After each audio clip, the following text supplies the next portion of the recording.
Audio কথনে আবারও স্বাগত জানাচ্ছি সবাইকে। আজকে আমরা আরও একটি নতুন গল্প শুরু করতে যাচ্ছি। এটি সুনীল গঙ্গোপাধ্যায়ের লেখা একটি ভ্রমণ কাহিনী। গল্পের নাম হচ্ছে বিজনে নিজের সঙ্গে। লেখাটি লেখকের নিজের ভাষ্যে রয়েছে। আশা করছি আপনাদের খুব ভালো লাগবে। গল্পটি আমি 3টি পর্বে ভাগ করে পড়ছি। আজকে পড়ছি প্রথম পর্ব।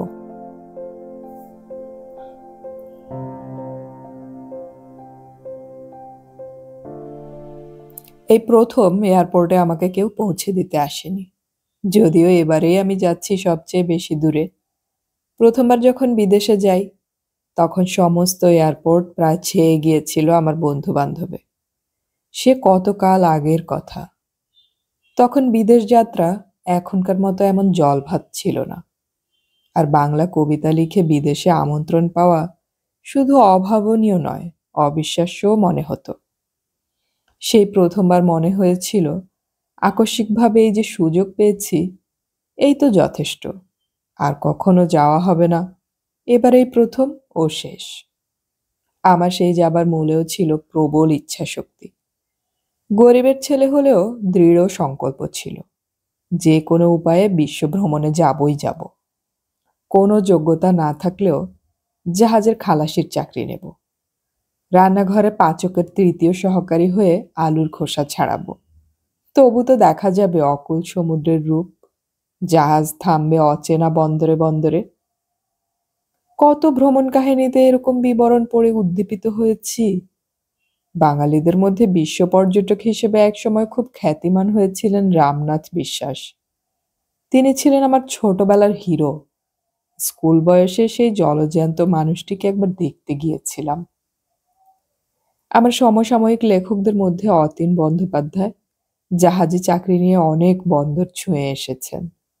খুব সম্ভবত খানিকটা অগ্রজ শচীন্দ্রনাথ বন্দ্যোপাধ্যায়েরও এরকম অভিজ্ঞতা হয়েছিল। 50-এর দশক পর্যন্ত পড়াশোনা করার জন্যে যারা বিলেত আমেরিকায় যেত, তারা সবাই গেছে জাহাজে। আমার চোখের সামনে দিয়েই প্রায় গেছেন নবনীতা দেবসেন।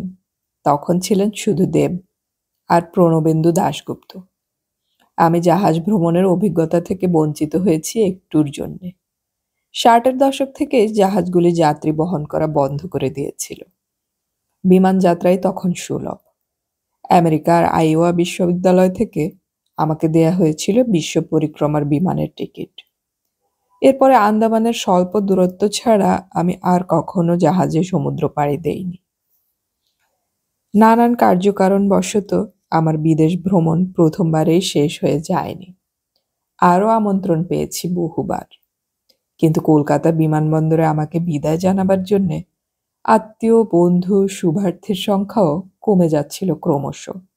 সেটাই স্বাভাবিক, কিন্তু সেই সংখ্যাটা কমতে কমতে একেবারে শূন্য হয়ে যাবে।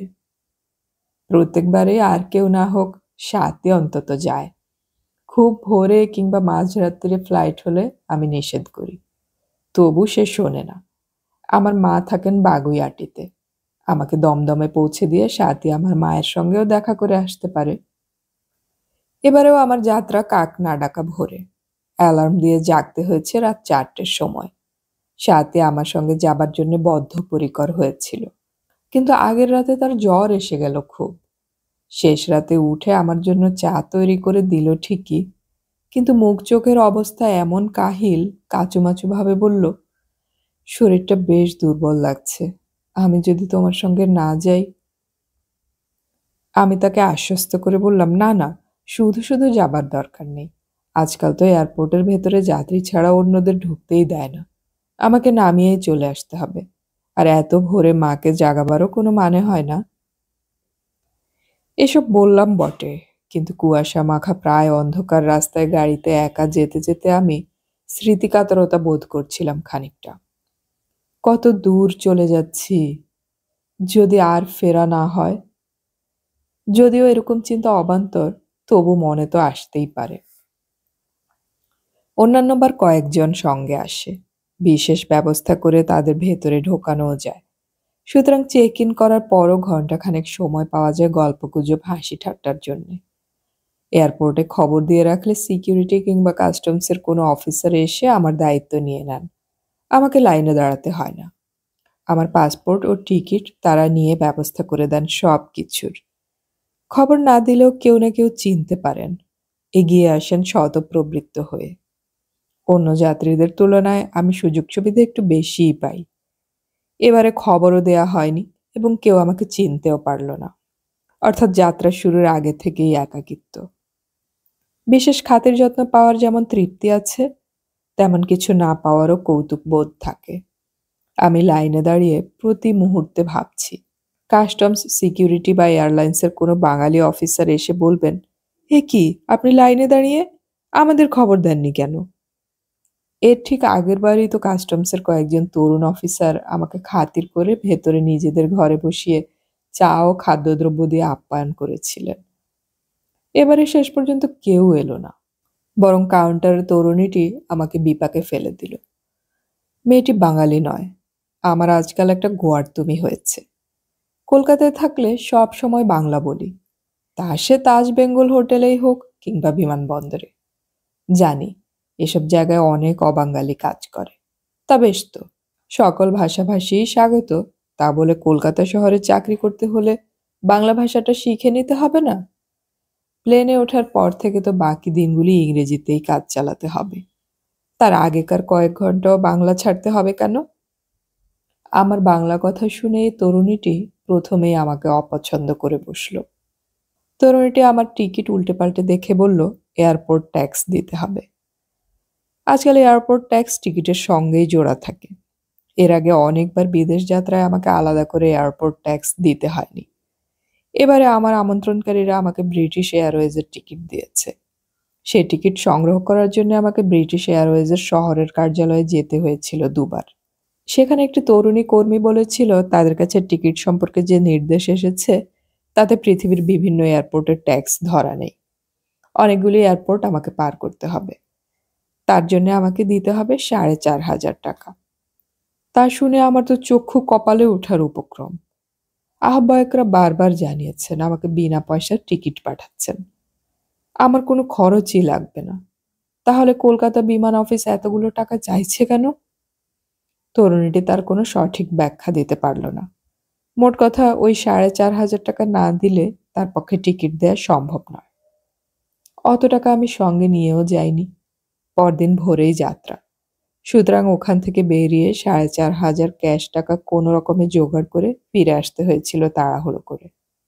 মেয়েটি আমাকে টিকিট ও টাকার রসিদ দিয়েছিল। আমি বারবার তাকে জিজ্ঞেস করেছিলাম, আর কোথাও আমাকে কোনো ট্যাক্স দিতে হবে না তো? সে আশ্বস্ত করেছিল, না, সব দেওয়া হয়ে গেল। সে ঠিক কথা বলেনি। তার কথা প্রথমেই মিথ্যে প্রমাণিত হলো দমদমে, পরে আরো হয়রান হতে হয়েছে। দমদমের কাউন্টারের তরুণীটিকে আমি রসিদ দেখিয়ে বললাম, এই তো সব এয়ারপোর্ট ট্যাক্স দেওয়া হয়ে গেছে। মেয়েটি বাংলা বোঝে, কিন্তু বলবে না। সে অসহিষ্ণুভাবে খানিকটা রুক্ষ ইংরেজিতে বলল, তুমি টাকাটা দাও, না হলে পরের যাত্রীর জন্য জায়গা ছেড়ে দাও। এসব ক্ষেত্রে তর্কাতর্কি করতে গেলে পেছনের যাত্রীদের কাছ থেকে কোনো রকম সহানুভূতি পাওয়া যায় না। কালহরণ তাদের অস্থির করে তোলে। কিন্তু একই বিমান কোম্পানির এক কর্মী আমাকে বলেছে, পৃথিবীর আর কোথাও আমাকে পয়সা খরচ করতে হবে না। আবার অন্য এক কর্মী বলছে, দেশের মাটিতেই আমাকে অতিরিক্ত কর দিতে হবে। এই গরমিলের কোনো মীমাংসা হবে না? জানি তর্কে কোনো সুরাহা হবে না। জীবনে অনেক অযৌক্তিক ব্যাপারই তো আমাদের মেনে নিতে হয় মুখ বুজে। কিন্তু উপরন্তু মুশকিল এই, আমার কাছে তো একটাও ভারতীয় টাকা নেই, আনিনি, কোনো প্রয়োজনই বোধ করিনি। আমাকে যদি দু একজন পৌঁছে দিতে আসতো, তাহলে তাদের কাছ থেকে 300-400 টাকা পাওয়া যেত নিশ্চয়ই। এই একটা একা আসার অপকারিতা টের পাওয়া গেল। অগত্যা বাক্সা প্যাটরা সেখানে রেখেই আমাকে গিয়ে লাইন দিতে হলো ফরেন এক্সচেঞ্জ কাউন্টারে। নিজের দেশে ডলার ভাঙিয়ে টাকা নেয়ার অভিজ্ঞতা আমার এই প্রথম। দুর্লভ ডলার। এক বিপত্তিকে অনুসরণ করে আসে আরো। ফিরে আসার পর চেক ইন কাউন্টারে তরুণীটি একটা দারুণ দুঃসংবাদ দিল।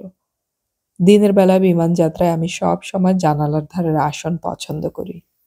কলকাতা থেকে সোজা লন্ডন দীর্ঘ 10.5 ঘন্টার যাত্রা। ট্রেনে এই সময়টাকে খুব বেশি মনে হয় না, মাটির সঙ্গে যোগ আছে বলেই হয়তো।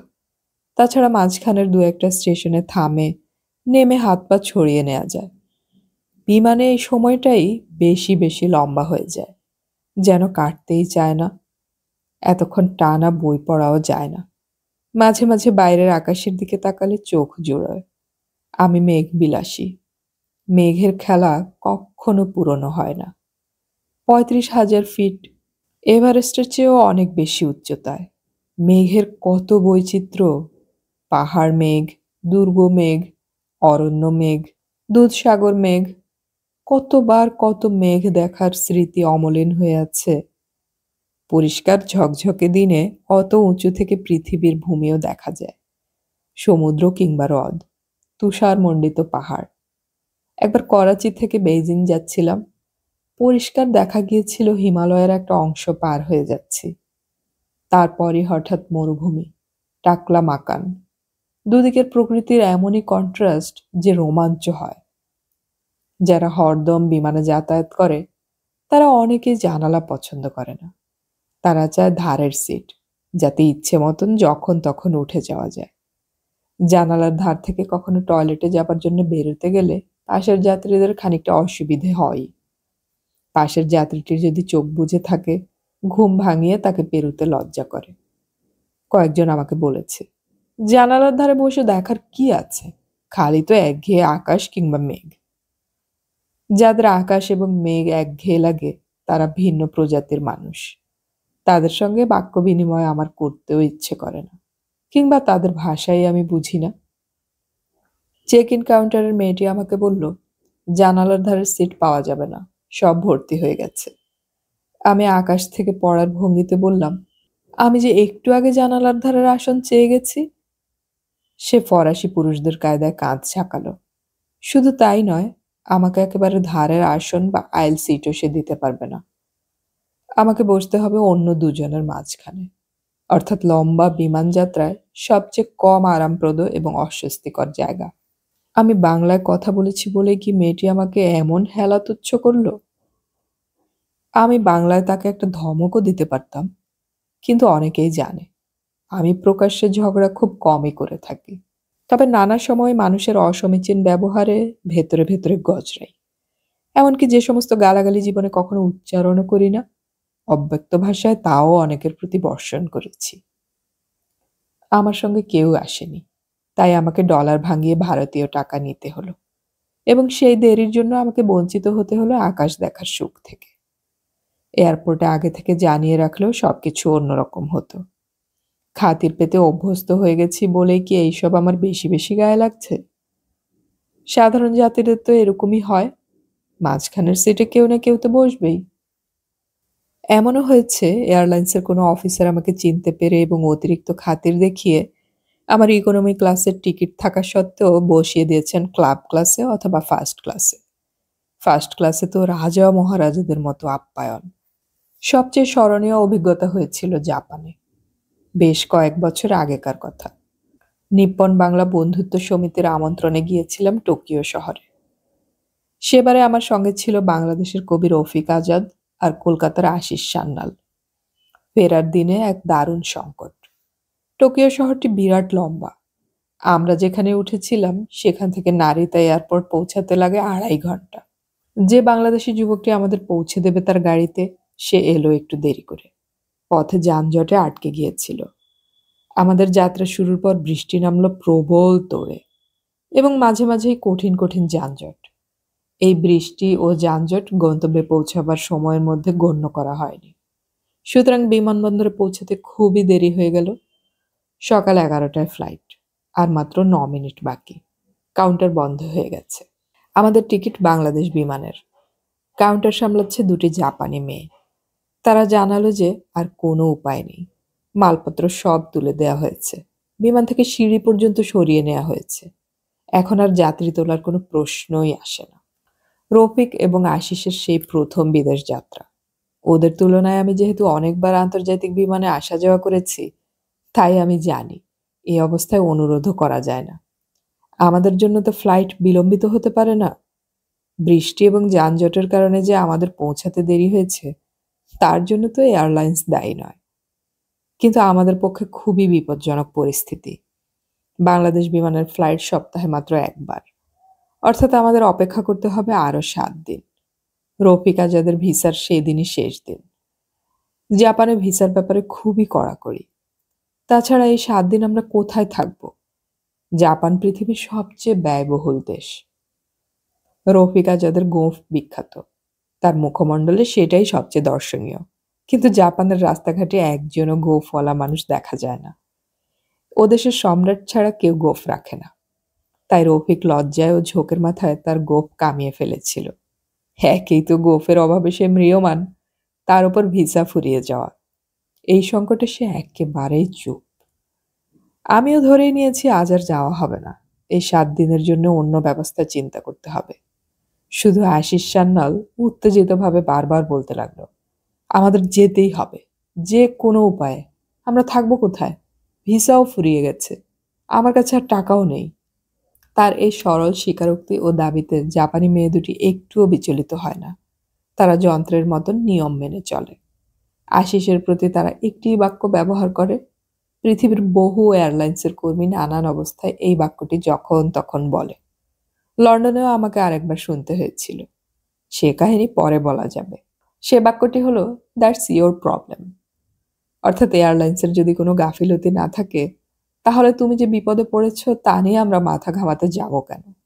তোমার থাকার জায়গা, ভিসা, টাকা পয়সা আছে কিনা তা নিয়ে তুমি মাথা ঘামাও।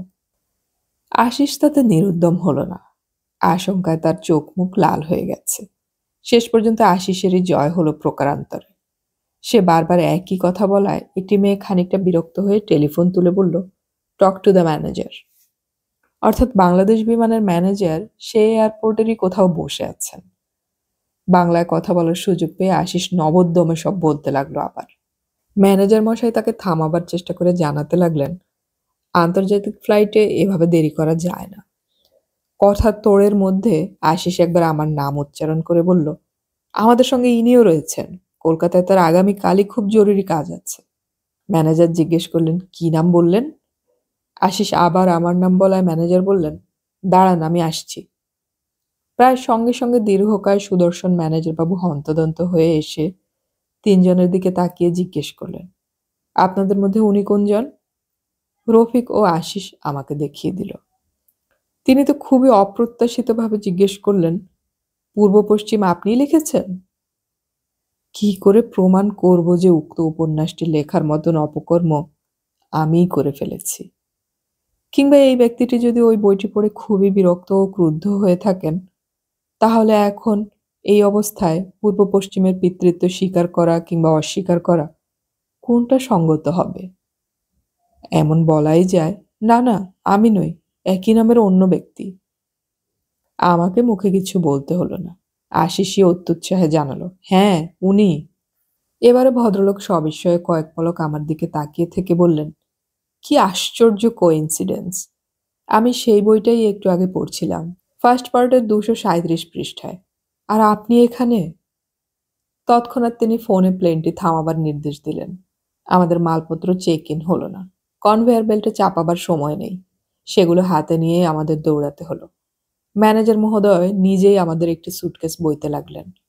প্লেনে আবার সিঁড়ি জোড়া হলো। বড় বড় সুটকেস সঙ্গে নিয়ে এয়ারক্রাফটের মধ্যে যাওয়া যে সম্ভব তাই আমি আগে জানতাম না। শুধু তাই নয়, আমাদের বসিয়ে দেওয়া হলো ফার্স্ট ক্লাসে এবং ম্যানেজারের নির্দেশ মতন সমস্ত যাত্রা সময়টিতে বিমানকর্মীরা আমাদের তোয়াজ করতে লাগলেন অনবরত। সেই দিনই প্রথম মনে হয়েছিল, ভাগ্যিস 2-4খানা বই লিখে ফেলেছিলাম, তাই তো আজ উদ্ধার পাওয়া গেল সমূহ দুর্বিপাক থেকে।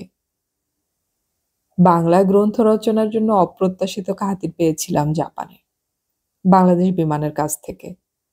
আর বাংলা কথা বলার জন্য আমারই নিজের জায়গা কলকাতায় বিমানবন্দরে আমাকে পেতে হলো এমন তাচ্ছিল্য। হয়তো তা নয়, আমি বেশি বেশি স্পর্শকাতর হয়ে পড়েছি। মেয়েটি সূক্ষ্মভাবে তার কর্তব্য করে যাচ্ছে মাত্র। তবু জানালা দিতে না পারার জন্য সে সামান্য দুঃখ প্রকাশ করলেও তো পারত। এই দমদমেই আরও একবার একটি মজার কাণ্ড হয়েছিল। সেবারে যাচ্ছিলাম মস্কো, তখন সোভিয়েত ইউনিয়নের আমল। সেখানকার সরকারের আমন্ত্রণ বলে টিকিট দেয়া হয়েছিল অ্যারোফ্লোট বিমানের। সে সময় অ্যারোফ্লোটের কোনো সিট নাম্বার থাকতো না। যাত্রীরা সবাই সমান। আগে থেকে লাইনে দাঁড়িয়ে যে যেখানে দৌড়ে গিয়ে বসতে পারে। সেবারে আমাকে বিদায় জানাতে এসেছিলেন অনেকে। তাদের মধ্যে ছিলেন আমাদের বিশেষ পারিবারিক বন্ধু রণজিৎ গুহ। রাইটার্স বিল্ডিং থেকে জেলখানা সব জায়গায় কর্তা ব্যক্তিদের চিনতেন তিনি। অ্যারোফ্লোটের কাজকর্ম দেখাশোনা করতেন এয়ার ইন্ডিয়ার অফিসাররা। সেখানে রয়েছে আমার ছোট শালিকার স্বামী পার্থ মুখোপাধ্যায়। সুতরাং আমাকে বিশেষ খাতির দেখাবার জন্য অনেকেই ব্যস্ত। অন্য যাত্রীরা একজনও ওঠার আগে আমাকে নিয়ে আসা হলো ফাঁকা এয়ারক্রাফটে। একেবারে সামনের দিকে পা ছড়াবার মতন আরামদায়ক জায়গায় জানালার ধারে বসিয়ে দেওয়া হলো। তারপর উঠলো অন্য যাত্রীরা। একটু বাদে সিঁড়ি পড়ে গেল, দরজা বন্ধ হলো। তবুও বিমান ছাড়ে না।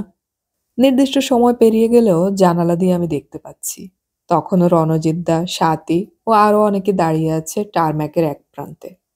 হাওয়া সেবিকারা ব্যস্ত হয়ে ঘোরাঘুরি করছে, তাদের চোখে মুখে উদ্বেগের ছাপ। ক্রমে জানা গেল যে সবাই বসার পর যাত্রীদের মাথা গুনে নেবার একটা প্রথা আছে। বিমান কর্মীরা অনেকে মিলে যতবার গুনছেন কিছুতেই হিসেব মিলছে না, বেশি হয়ে যাচ্ছে একটি মাথা। শেষ পর্যন্ত সবার বোর্ডিং কার্ড পরীক্ষা করে দেখা হতে লাগলো। আমার বোর্ডিং কার্ডটি বার করার পরই বোঝা গেল সেটির তলার অংশ ছেঁড়া হয়নি। ২-৩ জন হাওয়া সেবিকা তাদের সুন্দর মুখে এমন ক্রোধ চঞ্চল নয়নে তাকালো যেন আমাকে একেবারে ভস্ম করে দেবে। আমার জন্যেই দেরি, আমার জন্যই বিমানটি মাটি ছেড়ে উঠতে পারছিল না। আমি অপরাধী মুখে বারবার ক্ষমা চেয়েছিলাম, যদিও প্রত্যক্ষভাবে আমি দায়ী নই। অনেকবারই অনেক রকম ঘটনা ঘটেছে, তবে এবারের মতো এমন মুখ চুন করে কখনো দেশ ছাড়িনি।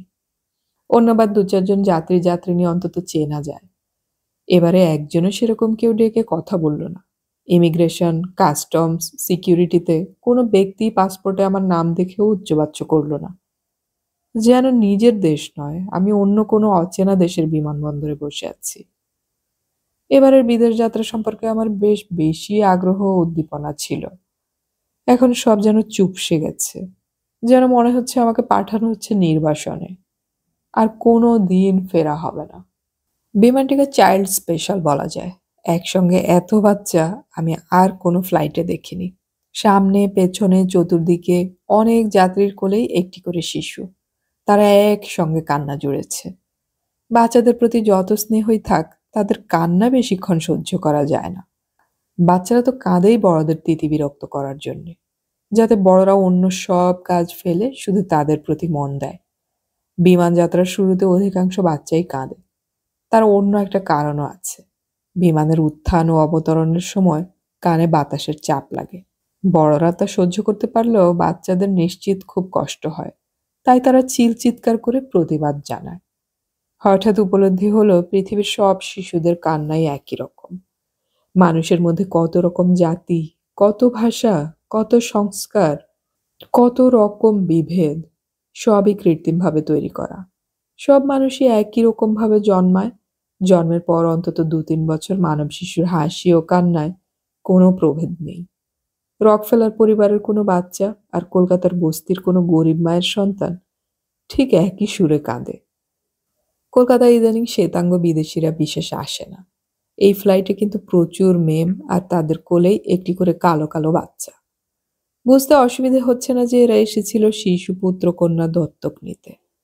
নীল পাড় সাদা শাড়ি পরা একজন দেশি মহিলাকেও দেখা গেল। তিনি নিশ্চিত মাদার টেরিজার প্রতিষ্ঠানের প্রতিনিধি। অন্তত ২০-২৫টি বাচ্চা কলকাতা ছেড়ে বিদেশে পাড়ি দিচ্ছে চিরকালের মতো। আমার সুইডেনের একটি দৃশ্য মনে পড়ল।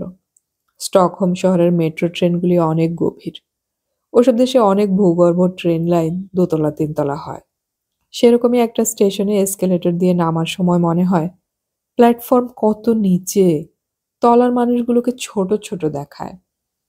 পাশ দিয়ে একটি সিঁড়িও আছে, কিন্তু কোনো কারণে এসকেলেটর বন্ধ হলে অতটা সিঁড়ি দিয়ে উঠতে গিয়ে কারুর হৃদস্পন্দন স্তব্ধ হয়ে যেতে পারে। ছোট ছেলে মেয়েদের কথা অবশ্য আলাদা। তারা অনেক সময় খেলার ছলে এসকেলেটরের বদলে সিঁড়ি দিয়ে দৌড়ে দৌড়ে উঠানামা করে।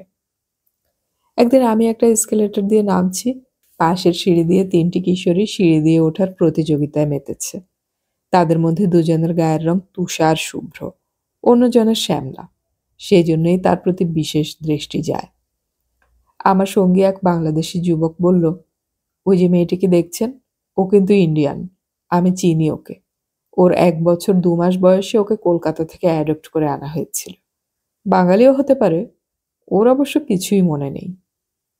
একটু পরে সেই মেয়ে ৩টি নেমে এলো নিচের প্ল্যাটফর্মে। হাসির দমকে দমকে হিল হিল করছে তাদের সারা শরীর। খুব সম্ভবত শ্যামলা রঙের মেয়েটিই জিতেছে। তার চেহারায় স্বাস্থ্যের চমৎকার দীপ্তি, মুখখানায় সারল্যের পবিত্রতা মাখানো, যেন সে মন্দ কিছুই চেনে না। ১ বছর ২ মাস বয়সে কলকাতা থেকে নিয়ে আসা হয়েছে। হতেও পারে সে কলকাতার কোনো বস্তিবাসিনীর মেয়ে, কিংবা অবাঞ্ছিত সন্তান হিসেবে তাকে ফেলে দেয়া হয়েছিল আস্তা করে। এরকম তো কতই হয়। যদি মেয়েটি বর্ধিত হতো কোনো বস্তিতে, তাহলে এই ১৩-১৪ বছর বয়সে সে নিশ্চিত ঝিগিরি করতো কয়েকটি বাড়িতে। এর মধ্যে যৌন অভিজ্ঞতা হয়ে যেত অবশ্যই, কিংবা হাত ফেরতা হয়ে চলে যেত হয়তো কোনো বেশ্যাপল্লীতে। তার মুখের এরকম সারল্য মুছে যেত কবে। দৈবাত কথাটার মধ্যে দৈব মিশে আছে। ভাগ্য বললেও ঠিক বোঝায় না। যাই হোক, যে কোনো উপায়ে সে এসে পড়েছে সুইডেনের মতো প্রাচুর্যের দেশে। কোনো ধনী পরিবারের সন্তান হিসেবে শুধু যে খাদ্যবস্ত্র পেয়েছে তাই নয়, পেয়েছে শিক্ষা, পেয়েছে সমবয়সীদের সঙ্গে মেলামেশার সমান অধিকার। একটা অভাবনীয় নতুন জীবন সে লাভ করেছে। মেয়েটির সঙ্গে আমার একটু কথা বলার খুব ইচ্ছে হয়েছিল। ওসব দেশে অচেনা মেয়েদের সঙ্গে কথা বলার কোনো সামাজিক জড়তা নেই। আমি তাকে জিজ্ঞেস করেছিলাম, তোমার নাম কি? সে মুখ ফিরিয়ে বলেছিল, ইনগ্রিড। তারপরে সঙ্গিনীদের সঙ্গে দৌড়ে উঠে গিয়েছিল ট্রেনের একটি কামরায়। আর কিছু বলার সুযোগ পাইনি। কিন্তু আমাদের কলকাতার একটি অবাঞ্ছিত পরিত্যক্ত মেয়ে এদেশে এসে একটি পরিচ্ছন্ন সুন্দর জীবন পেয়েছে দেখে আমার এতই ভালো লেগেছিল যে কান্না এসে গিয়েছিল হঠাৎ। অনেকদিন আগে কলকাতার ফুটপাতবাসীদের সম্পর্কে একটা মর্মন্তুদ তথ্যচিত্র দেখে পল অ্যাঙ্গেলের প্রথমা পত্নী মেরি এমনই ক্ষিপ্ত হয়ে গিয়েছিলেন যে আমার সামনে তর্জনী তুলে তিনি বারবার প্রশ্ন করেছিলেন, তোমরা কলকাতার ভদ্রলোক, তাহলে সব পরিবারে অন্তত একটি করে পথশিশুকে দত্তক নিতে পারো না? তাহলে অন্তত ৫০-৬০ হাজার বাচ্চা তো বেঁচে যেতে পারে। নাও না কেন? কেন? আমি উত্তর দিতে পারিনি। আমাদের দেশে রক্তের সম্পর্ক বিষয়ে কুসংস্কার আছে। সেজন্যই বেশিরভাগ মানুষ অজ্ঞাত কুলশীল শিশুদের পালিত সন্তান হিসেবে গ্রহণই করতে চায় না। আগেকার দিনে নিজেদের বংশের শাখা প্রশাখার কোনো বাচ্চাকে দত্তক হিসেবে গ্রহণ করা হতো। রক্তের সম্পর্ক ব্যাপারটা গুজব মাত্র। বহু পরিবারের রক্তেই ভেজাল আছে। এখন জিন তত্ত্ব প্রাধান্য পাচ্ছে। মানব শরীরে জিনের মানচিত্রও তৈরি হয়ে গেছে। বাবা মায়ের ক্রোমোজোম মিলনে শিশুরা জন্মায় বটে, কিন্তু ১০ পুরুষ আগেকার জিনের স্বরূপও কোনো শিশুর মধ্যে বিকশিত হতে পারে। সুতরাং একটা ভিখিরির ছেলের ১০ প্রজন্ম আগেকার পূর্বপুরুষ হয়তো ছিল কোনো বীর যোদ্ধা কিংবা দার্শনিক। এই জিন প্রভাবেই কোনো মুচির ছেলে এক শক্তিশালী দেশের রাষ্ট্রপতি হতে পারে। হয়েছেনও, যেমন জোসেফ স্তালিন। অবশ্য এর সঙ্গে পুরস্কারও যুক্ত করতে হবে। মহাভারতের কর্ণের উক্তি একেবারে অমোঘ। দৈবায়ত্ত কুলে জন্ম, কিন্তু পৌরুষ আমার নিজের করায়ত্ত।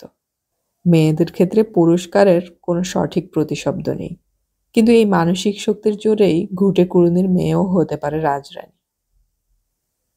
পুরস্কারের এক বাস্তব জীবন্ত ঐতিহাসিক নিদর্শন হচ্ছেন চেঙ্গিস খান। কৈশোরেই কৃতদাস, শুধু তাই নয়, তার গলায় শিকল বেঁধে রাখা হতো পশুদের মতন। সেই অবস্থা থেকে তিনি পৃথিবীর সর্ববৃহৎ সাম্রাজ্যের অধীশ্বর হয়েছিলেন। অনেকের মতে এই চেঙ্গিস খানই দ্বিতীয় সহস্রাব্দে কোনো মানুষের একক প্রচেষ্টায় উচ্চতম কীর্তি স্থাপনের সর্বশ্রেষ্ঠ প্রতীক। নিঃসন্তান দম্পতিরাই যে শুধু দত্তক গ্রহণ করবে তারও কোনো মানে নেই। উন্নত দেশগুলিতে দেখা যায় এক পরিবারের নিজস্ব সন্তানের সঙ্গে প্রতিপালিত হচ্ছে একাধিক দত্তক। আমি নিজেই দেখেছি আমেরিকায় একটি পরিবারে ঠিক সমবয়সী 4টি ছেলে মেয়ে, তাদের মধ্যে একজন মাত্র গৃহকর্তার আত্মজ। সে যে কে তা চেনবার কোনো উপায় নেই। বাইরের লোকদের কাছে আলাদা করে তার পরিচয় দেয়া হয় না। এদের যেহেতু আর্থ সামর্থ্য আছে, তাই আর 3টি অনাথ শিশুকে সুস্থ স্বাভাবিক জীবনযাপনের সুযোগ দিয়েছেন। আমাদের দেশে সুভাষ মুখোপাধ্যায় ও গীতা মুখোপাধ্যায় আপন কন্যা করে নিয়েছেন বেশ কয়েকটি বাইরের মেয়েকে। নিঃসন্তান দম্পতি দীর্ঘদিন অপেক্ষা করার পর একটি দত্তক নিলে তারপর কোনো কোনো পরিবারে একটি অতি মধুর সুখকর ঘটনা ঘটে। আমি নিজেই অন্তত ২টি ক্ষেত্রে এরকম দেখেছি। যে বধূটি কখনো গর্ভবতী হবে না বলেই ধরে নেওয়া হয়েছিল, চিকিৎসকরাও সেরকম বলেছিলেন। কিন্তু দত্তক নেওয়া সন্তানটির প্রতি সেই বধূটির অবরুদ্ধ স্নেহ যেমন মুক্তি পায়, সেই সঙ্গে সঙ্গে হরমোনের নিঃসরণও শুরু হয়। খুলে যায় রুদ্ধদ্বার। হঠাৎ সে সন্তান সম্ভবা হয়ে ওঠে। আমাদের দেশের অনাথ শিশুদের বিদেশিরা দত্তক নিয়ে যায়। তাতে আবার অনেকে ক্রুদ্ধ হয়। জাগিয়ে ওঠে দেশপ্রেম। সংবাদপত্রে দেখি তাদের বক্তব্য। এও এক ধরনের শিশু পাচার। এদেশের ছেলে মেয়েদের বিদেশিরা পাইকারি হারে নিয়ে গেলে তাতে দেশের বদনাম হবে না? এই ধরনের দেশপ্রেম দেখলে আমার গা জ্বলে যায়। দেশ আবার কি? মহাবিশ্ব সম্পর্কে যেটুকু আমাদের জ্ঞান হয়েছে তাতে আমরা বুঝতে পারি কি দুর্লভ ও মূল্যবান এই মনুষ্য জন্ম। পরিচিত অন্য কোনো গ্রহ উপগ্রহে তা নেই, এবং মাত্র একবারই এই সুযোগ পাওয়া যায়। এই মনুষ্য জন্মটাকে সার্থক করতে না পারাটাই সভ্যতার নিদারুণ ব্যর্থতা। অনেক দেশ তার সব মানুষদের জন্য এখনো সে সুযোগ দিতে পারে না। বেঁচে থাকাটাই বড় কথা। তার দেশগুলির কৃত্রিম সীমানা পেরিয়ে মানুষ যেখানে বাঁচতে পারবে, সেখানে যেখানে অন্ন, বস্ত্র, শিক্ষার সুযোগ পাবে, সেখানেই যাবে। এইসব প্রতিবাদী দেশপ্রেমিক বীরপুরুষরা পথ শিশুদের দিকে ফিরেও তাকায় না। অবহেলায়, অপুষ্টিতে কত বাচ্চা মরে যাচ্ছে তা গ্রাহ্যও করে না। শুধু বিদেশিরা বাচ্চাদের নিয়ে গেলে তাদের মনে ঘা লাগে। এরা ঠিক গোহত্যা নিবারণের প্রচারকদের মতন। তাদের গোমাতারা যে কত রকম অত্যাচার সহ্য করে, কি নিদারুণ কষ্টের মধ্যে থাকে, তা নিবারণ করার কোনো উদ্যোগ নেই। কিন্তু কেউ গোমাংস ভক্ষণ করলেই তারা গেল গেল রব তোলে। সুইডেনে যে শ্যামলা রঙের মেয়েটিকে দেখেছিলাম, সে মেয়েটি যদি কখনো অলিম্পিক দৌড় প্রতিযোগিতায় স্বর্ণপদক বিজয়িনী হয় কিংবা কোনো বিষয়ে নোবেল পুরস্কার পেয়ে যায়, তখনই আমরা হ্যাংলার মতন তাকে ভারতীয় বলে দাবি করব। যাদের আমরা খেতে দিতে পারি না, যাদের শিক্ষার সুযোগ নেই, কিংবা এ দেশে যাদের জীবিকার সংস্থান হয় না, তারা যদি অন্য দেশে গিয়ে কোনো ব্যাপারে বিশেষ কৃতিত্ব দেখায়, অমনি তাদের কৃতিত্বের ভাগ নেবার জন্য আমাদের নোলা শক করে। আমাদের এই ফ্লাইটে যেসব বাচ্চারা কাঁদছে, তাদের কোলে নিয়ে ঘুরে ঘুরে কান্না থামাবার চেষ্টা করছে পুরুষরাই। একজন দীর্ঘকায় পুরুষ আমার কাছ দিয়ে যাতায়াত করছে। বাচ্চাটার পিঠ চাপড়াতে চাপড়াতে মৃদু স্বরে একটা ছড়া বলছে। তার ভাষা ইংরেজি নয়, সম্ভবত স্ক্যান্ডিনেভিয়ান কোনো ভাষা। কলকাতার একটি দুধের শিশুকে স্ক্যান্ডিনেভিয়ান ছড়া শোনানো অবান্তর নয়। শিশুটির মুখে এখনো ভাষা ফোটেনি, অর্থাৎ তার নিজস্ব কোনো ভাষা নেই। ভবিষ্যতে সে তার পালক পিতার ভাষাতেই বর্ধিত হবে। এখন যে কোনো স্নেহের শব্দ শোনাই তার পক্ষে যথেষ্ট। মা ও বাবার মধ্যে সাধারণত বাবারা বাচ্চাদের কান্না টান্না ঠিক সামলাতে পারে না। অনেক পিতাই শিশু সন্তানের কান্নাকাটিতে কিছুক্ষণ পরে বিরক্ত বা ধৈর্যহীন হয়ে ওঠে, স্ত্রীকে ডাকাডাকি করে। কোনো বাবা অনেক চেষ্টা করেও বাচ্চার কান্না থামাতে পারছে না। রান্নাঘর থেকে মা ছুটে এসে বাচ্চাটাকে ছো মেরে কোলে তুলে নিয়ে কয়েকবার চাপড় দিতেই ম্যাজিকের মতন তার কান্না থেমে যায়। এর একটা জৈবিক কারণও আছে। সব জননী তার শিশু সন্তানদের কোলে তুলে নিয়ে বুকের বাঁ দিকে মুখটা চেপে ধরে। পৃথিবীর কোনো জননী সন্তানদের বুকের ডান দিকে চেপে ধরে না। তার কারণ বাঁ দিকেই জননীর হৃৎপিণ্ড। ভূমিষ্ঠ হবার পর বেশ কিছুদিন শিশুরা এই অপরিচিত পৃথিবীতে নানা রকম শব্দ শুনে অসহায় বোধ করে, ভয় পায়। একমাত্র মায়ের হৃৎপিণ্ডের লাবডুব শব্দটাই তার চেনা। মাতৃগর্ভে থাকার সময় সে ওই শব্দটাই শুনেছে। সেজন্যই মা তার বুকের বাঁ দিকে চেপে ধরলে সে আবার ওই পরিচিত শব্দটা শুনে স্বস্তি পায়। এক মায়ের সন্তানকে অন্য মা যদি বুকের বাঁ দিকে চেপে ধরে, তাহলেও কি শিশুটি একই রকম স্বস্তি বোধ করবে? কৃষ্ণাঙ্গ ও শ্বেতাঙ্গ, ককেশিয়ান ও নিগ্রোবটু, ধনী ও দরিদ্র, সব মায়েদের কি হৃদস্পন্দনের শব্দ একরকম? এই বিষয়ে আমার কোনো অভিজ্ঞতা নেই। অনেকক্ষণ ধরে বাচ্চাদের ভ্যাঁ চ্যাঁ শোনা ও বাবাদের পায়চারি দেখার একঘেয়ে দৃশ্য দেখে চক্ষু ফিরিয়ে যে আকাশ দেখব তারও উপায় নেই। আমার পাশে জানালার ধারে যে ভাগ্যবান ব্যক্তিটি বসে আছেন, তার চেহারা আমার থেকেও বিপুল। তিনি পুরো জানালাটাই ঢেকে রেখেছেন। আমি লোভীর মতন তবু দু একবার উঁকি ঝুঁকি মেরেছি। যদি তার বপুর ফাঁক ফোকর থেকে একটুখানি আকাশ দেখা যায়। আমার জানালা প্রিয়তার প্রধান কারণ এই, অনেকক্ষণ ধরে প্লেনের যাত্রীদের মুখ দেখার চেয়ে আকাশ দেখা অনেক ভালো, কারণ আকাশ কখনো পুরনো হয় না। আমার অন্য পাশে আয়েল সিটে যিনি বসে আছেন তিনি রোগা ও ছিমছাম, তবে প্রথম থেকে তিনি একটা খাতা খোলে, না কবিতা রচনা নয়, কি সব বড় বড় টাকার অঙ্ক যোগ বিয়োগ শুরু করেছেন। আমি প্রথম থেকেই ঠিক করে ফেলেছি এই 2 সহযাত্রীর সঙ্গে আমি একটি বাক্য ব্যয়ও করব না। সচরাচর বিমানযাত্রায় কথোপকথন নিতান্তই আমড়াগাছির মতন, অকারণ সময় নষ্ট হয় অধিকাংশ ক্ষেত্রে। তার চেয়ে বরং একেবারে চুপ করে থাকলে অনেক মৌলিক চিন্তা মাথায় আসতে পারে। মহাত্মা গান্ধী যে সপ্তাহে একদিন মৌনব্রত পালন করতেন, তার উপকারিতা আমি অনুভব করতে পারি। কি করে? আমি তো ওই ব্রত নেইনি, সারাদিন বাক্যহীন থাকার সুযোগও আমার ঘটে না। একবার একদিন মাত্র ঘটেছিল, ইস্তাম্বুলে। তুরস্ক দেশ থেকে আমি কখনো আমন্ত্রণ পাইনি। ইস্তাম্বুল গিয়েছিলাম স্বেচ্ছায়, নিজের উদ্যোগে। পুরো টিকিট কেটে যেতে হলে হয়তো সম্ভব হতো না।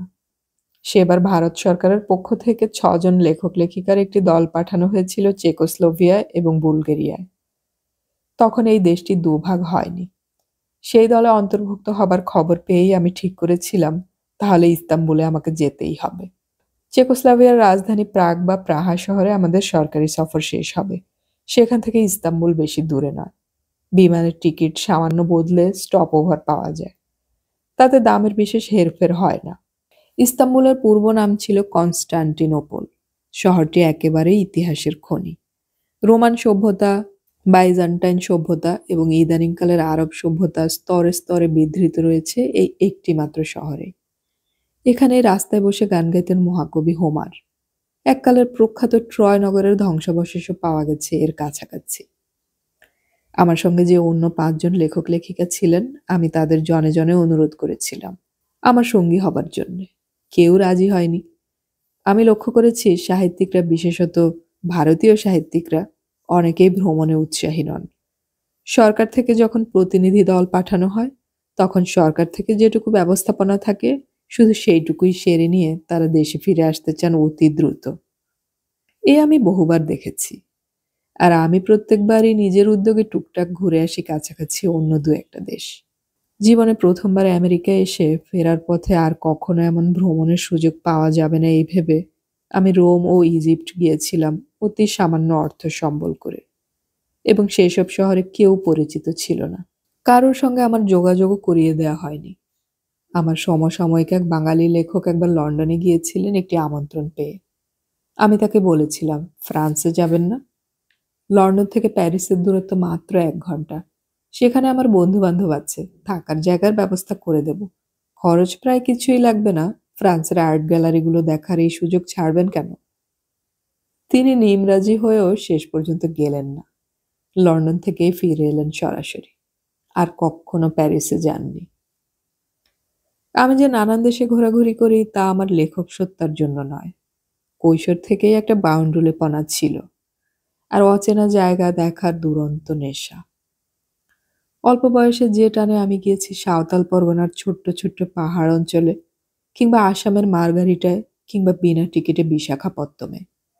সেই টানেই গেছি আফ্রিকার কেনিয়ায়, সেরিঙ্গেটি ফরেস্টে থেকেছি তাঁবুতে, প্রবল গ্রীষ্মে উটের পিঠে চেপে ইজিপ্টের মরুভূমিতে পিরামিড দেখতে। সেই টানেই ইস্তাম্বুলে।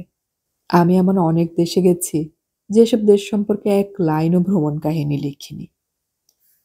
আমার অবশ্য একটা সুবিধে আছে, যে কোনো জায়গায় থাকতে পারি এবং খাদ্য সম্পর্কে কোনো বাছবিচার নেই। যে কোনো খাদ্য আমি চেখে দেখতে রাজি আছি। জিহ্বার স্বাদে ভালো লাগলে খেয়ে নেই, ভালো না লাগলে ফেলে দেই। কোনো রূপ পূর্ব সংস্কার মানি না। এই জন্যই হাঙ্গর, কুমির, অক্টোপাস দিব্যি খেয়ে নিয়েছি। সাপ, ব্যাঙ, জেব্রা, ক্যাঙ্গারুর মাংস অপছন্দ হয়নি। এমনকি নরম্যান্ডি উপকূলের জীবন্ত ঝিনুক এবং জাপানের কাঁচা মাছও উপভোগ করেছি। ইস্তাম্বুলে আমার পরিচিত কেউ ছিল না। বিমানবন্দরে নেমে দেখলাম পর্যটকদের সহায়তা করার জন্য একটা কাউন্টার রয়েছে। সেখানে গিয়ে বললাম, আমার 2-3 দিনের জন্য একটা থাকার জায়গা চাই। একটা সস্তার হোটেলের সন্ধান দিতে পারো? সে আমাকে একটা ছাপানো চার্ট দিল। তাতে অসংখ্য হোটেলের নাম, ঠিকানা। কোনোটির দৈনিক ঘর ভাড়া $700-800, আবার কোনোটির $10। আমি $10 হোটেলের নামে আঙুল রাখতেই সে বলল, তুমি অত সস্তার হোটেলে থাকতে পারবে না, পাড়াগুলো খারাপ, তোমার মালপত্র ছিনতাই হয়ে যেতে পারে। তুমি দৈনিক অন্তত $50 খরচ করতে পারবে? সেটা আমার পক্ষে বেশি। বললাম, আর একটু নিচে নামো। সে বলল, তাহলে অন্তত $25 থেকে $30 মধ্যে। বাইরে খেয়ে নেবে, তাতে সস্তা হবে। আমি সম্মতি জানাতে সে আমাকে সেরকম 5টি হোটেলের নামে দাগ দিয়ে বলল, এগুলোতে চেষ্টা করে দেখো। যদি খালি পাও তবে ঘর আগে যাচাই করে নিও। কিছু কিছু হোটেলে খুব বাজে ঘর গুছিয়ে দেয়। হোটেলগুলি যে জনবহুল এলাকায় তা বিমানবন্দর থেকে অনেকটা দূরে। ট্যাক্সি নিতেই হবে। কাউন্টারের যুবকটি আমাকে সাবধান করে দিল, ট্যাক্সিওয়ালা তোমাকে ঘুরপথে নিয়ে গিয়ে ঠকাতে চাইবে। ন্যায্য ভাড়া উচিত 8,000 থেকে 8,500 দিনার। তুরস্কের মুদ্রা এখন দিনার, যা শুনলেই আরব উপন্যাসের কথা মনে পড়ে। তবে একালের দিনারের মূল্যমান খুবই কমজোরি, ভারতীয় মুদ্রার থেকেও বেশ কম। ট্যাক্সি চালকটির ইংরেজি জ্ঞান কহতব্য নয়, বাংলা বললেও একই রকম বুঝবে। তবে বেশ হাসি খুশি, দিল খোলা। সে আমাকে 2-3টি হোটেল ঘুরিয়ে দেখালো নিজেই গরজ করে। তৃতীয়টিতে পছন্দ হলো ঘর, ভাড়াও আমার সঙ্গতির মধ্যে। শুনতে 15-20 হাজার দিনার, আসলে $28 সমতুল্য। আমি ট্যাক্সি চালকের সঙ্গে দরাদরি করার জন্য প্রস্তুত হয়েছিলাম, কিন্তু আমাকে অবাক করে সে চাইল মাত্র 7,500 দিনার। সে আমাকে ভারতীয় বলে জেনেছিল এবং এই পরিচয়ের জন্যে হোটেলের ম্যানেজার, কর্মচারী, রাস্তার দোকানদাররাও সহৃদয় ব্যবহার করেছে।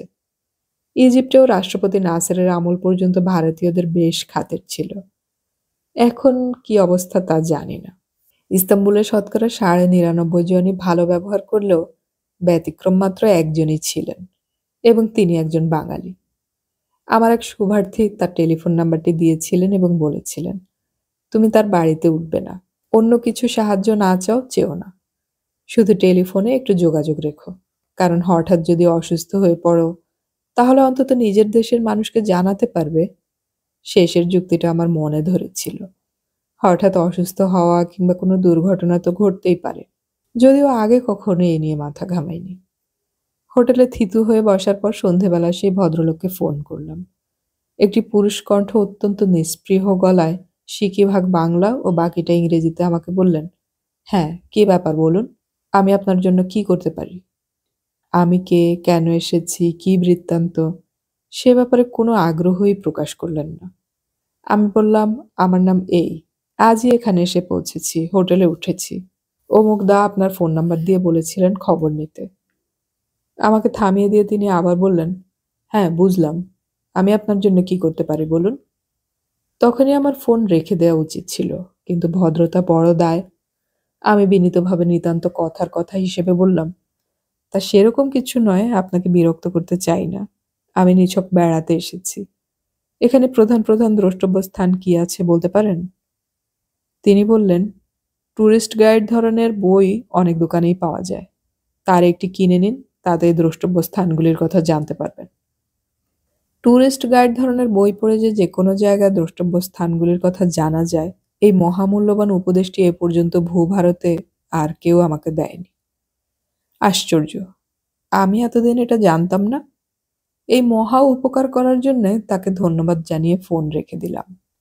আমি ধরেই নিলাম আজ কোনো কারণে ভদ্রলোকের মেজাজ খারাপ আছে, হয়তো স্ত্রীর সঙ্গে ঝগড়া হয়েছে। এরকম তো হয়ই, কিংবা তিনি বাংলা এবং বাঙালিদের সঙ্গে সব রকম সম্পর্ক ছিন্ন করতে চান, সেরকম দৃষ্টান্তও তো আছে। কিংবা উনি ভেবেছিলেন আমি ওর কাছে আশ্রয় চেয়ে বিব্রত করব। সে যাই হোক, লোকে যেমন বলে, দ্যাটস হিজ প্রবলেম, তাই নিয়ে মাথা ঘামাতে যাবই কেন? তার সম্পর্কে আমার সব সম্পর্কের ইতি। হয়তো কয়েক ঘন্টা পরে ভদ্রলোকের ভাবান্তর হয়েছিল। তখন আমি বাথরুমে, তিনি হোটেলে একটা বার্তা রেখেছিলেন, আমি চাইলে তিনি তার বাড়িতে আমাকে একদিন চা পানে আপ্যায়ন করতে চান। আমি জানালেই তিনি গাড়ি পাঠাবেন। আমার অত চায়ের নেশা নেই। কারোর গাড়িতে চেপে অনেক দূরের কোনো বাড়িতে গিয়ে চা পানের বদলে রাস্তার ধারের কোনো দোকানের সস্তার ভাঁড়ের চা খেয়ে আমি বেশি তৃপ্তি পাই। ভদ্রলোককে আর ফোন করিনি। এই বঙ্গপুঙ্গবের কথা এতখানি বলতে হলো এই কারণে যে তাতে পরবর্তী দিনটির কথা বোঝা যাবে। পৃথিবীর নানান দেশের প্রবাসী বাঙালিদের কাছ থেকে এত আন্তরিক ও চমৎকার ব্যবহার পেয়েছি যে এই একমাত্র ব্যতিক্রমটি মনে দাগ কেটে যাবেই। আমিও গোয়ার কম নই, এবং অন্যভাবে বিচার করতে গেলে এই ভদ্রলোক আমার বেশ উপকারই করেছিলেন। রাত্রে শোয়ার সময় ঠিক করে নিয়েছিলাম পরদিন সকালে ভদ্রলোকটি যদি আবার ফোন করেন, তাহলে আমি কোনো ক্রমেই তার সঙ্গে বাক্যালাপ করব না।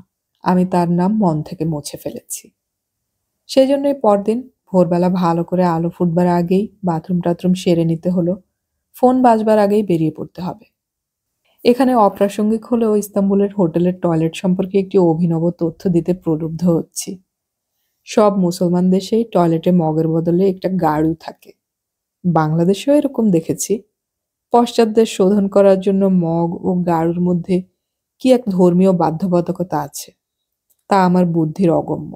ইস্তাম্বুলের হোটেলের টয়লেটে গাড়ু ছিল না, মগও ছিল না। শুধু টয়লেট পেপার থাকলে সেটাকে পাশ্চাত্য দেশীয় কায়দা বলে মনে করা যেত। হঠাৎ দেখি কমোডের মধ্যে একটা লোহার নল, তার মুখটা গাড়ুর মতো। সেই গোপন গাঢ়মুখ নল এসে জলের তোড়ে পশ্চাৎদেশ পরিষ্কার করে দেয়। আগে জানতাম না। টার্কিতে জনসংখ্যার ৯৮% এখন মুসলমান হলেও সেটি সংবিধানগতভাবে ধর্মনিরপেক্ষ দেশ। সেখানে অসংখ্য মসজিদ, গির্জা ও পেগান আমলের ধর্মস্থানের সহাবস্থান। আরও একটি ব্যাপারে ইস্তাম্বুল শহরটি অনন্য। পৃথিবীর অনেক আধুনিক শহরে এখন অনেকটা দৃশ্যত একই রকম। আমেরিকায় বহু শহরের ডাউনটাউন যেমন কার্বন কপি, সেদিক থেকে ইস্তাম্বুল একেবারেই পৃথক, এবং সুন্দর তো বটেই। তাছাড়া ইস্তাম্বুলই পৃথিবীর একমাত্র শহর যা দুটি মহাদেশে বিস্তৃত। সত্যিই তাই। ইস্তাম্বুল শহরের কিছু অংশ এশিয়ায়, কিছুটা ইউরোপে। ব্রিজ পেরিয়ে যখন তখন এশিয়া থেকে ইউরোপে যাওয়া যায়। কোনো ভিসা টিসার প্রয়োজন হয় না। বিভূতিভূষণ বন্দ্যোপাধ্যায়ের একটি ছোট গল্পে একজন গ্রামের মানুষ হাঁটতে হাঁটতে একটা গাছতলায় এসে জেনেছিল সেখান থেকে অন্য একটি জেলার শুরু। জেলাগুলির মধ্যে সীমানা ভাগ করার কোনো চিহ্ন থাকে না। এক জেলা থেকে অন্য জেলায় হরদম বহু লোক যাতায়াত করে, কিছু খেয়ালই করে না। শুধু সেই মানুষটি এক জেলা অতিক্রম করছে জেনে বিস্ময়ে অভিভূত হয়েছিল।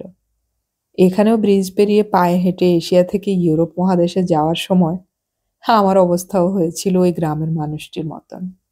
সেই বাঙালি ভদ্রলোকটির সঙ্গে আর কথা বলবো না ঠিক করার পর রাস্তায় বেরিয়ে কিছুক্ষণ বাদে ভাবলাম, আজ সারাদিন কারুর সঙ্গেই একটি কথাও না বললে কিরকম হয়। দেখাই যাক না। দোকান টোকানে ইংরেজি বোঝাতে গেলে এত ধস্তাধস্তি করতে হয় যে তার বদলে আকারে ইঙ্গিতে কাজ চালানো অনেক সহজ। পায়ে হেঁটেই একটা শহর সবচেয়ে ভালোভাবে হৃদয়ঙ্গম করা যায়। প্রশস্ত রাস্তার দুপাশে বড় বড় গাছগুলি দেখে হকচকিয়ে গেলাম। চিনতে অসুবিধা হয় না, ম্যাগনোলিয়া গ্র্যান্ডিফ্লোরা। এত বড় গাছ, আর প্রত্যেক গাছে প্রচুর ফুল ফুটে আছে। আমাদের দেশের ম্যাগনোলিয়া এত বড় হয় না, আর ফুল খুবই দুর্লভ। শহরের মাঝখান দিয়ে গোল্ডেন হর্ন নামে একটি প্রণালী আর বিখ্যাত বসফরাস। এই বসফরাসে কত রণতরী ভেসেছে, কত রক্তাক্ত ইতিহাস আছে। এখন অবশ্য এর উপর ব্রিজ বানিয়ে দিয়েছে জাপানিরা। ইস্তাম্বুলের বেশ কাছেই তুরস্কের চিরশত্রু গ্রিস, আর একদিকে বুলগেরিয়া। সে দেশ তো তুর্কিরা বহু কাল দখল করে রেখেছিল। ছেলেবেলার ইতিহাস ভূগোলে পড়া নামগুলো চোখের সামনে জাজ্জল্যমান হতে রোমাঞ্চ বোধ হয়। স্টিমার সার্ভিস নিয়ে যখন তখন ঘুরে আসা যে কৃষ্ণ সাগর কিংবা মর্মর সাগর।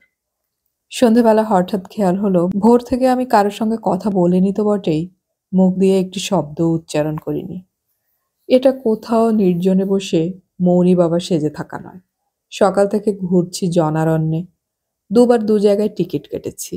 সব কাজ সারা হচ্ছে নিঃশব্দে, অথচ কেউ বোবা বলে মনেও করছে না। একবারের বেশি দুবার তাকাচ্ছেও না। দুপুরে খাবার খেয়েছি, সঙ্গে এক বোতল বিয়ার। সমুদ্র থেকে মাছ ধরে এনে সেই নৌকা থেকে মাছ ভেজে বিক্রি করা হয়। এত টাটকা মাছের স্বাদই আলাদা। কি মাছ জানি না। এক একটি মাছ প্রায় ৫০০ গ্রাম ওজন, ভেতরে একটি মাত্র সরল কাটা, সঙ্গে হাতে গড়া হৃষ্টপুষ্ট ফুলকো রুটি ও স্যালাড।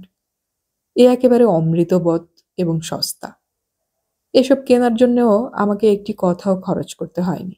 খানিকক্ষণ পাশে দাঁড়িয়ে দেখেছি অন্য খদ্দেররা কত পয়সা দিচ্ছে।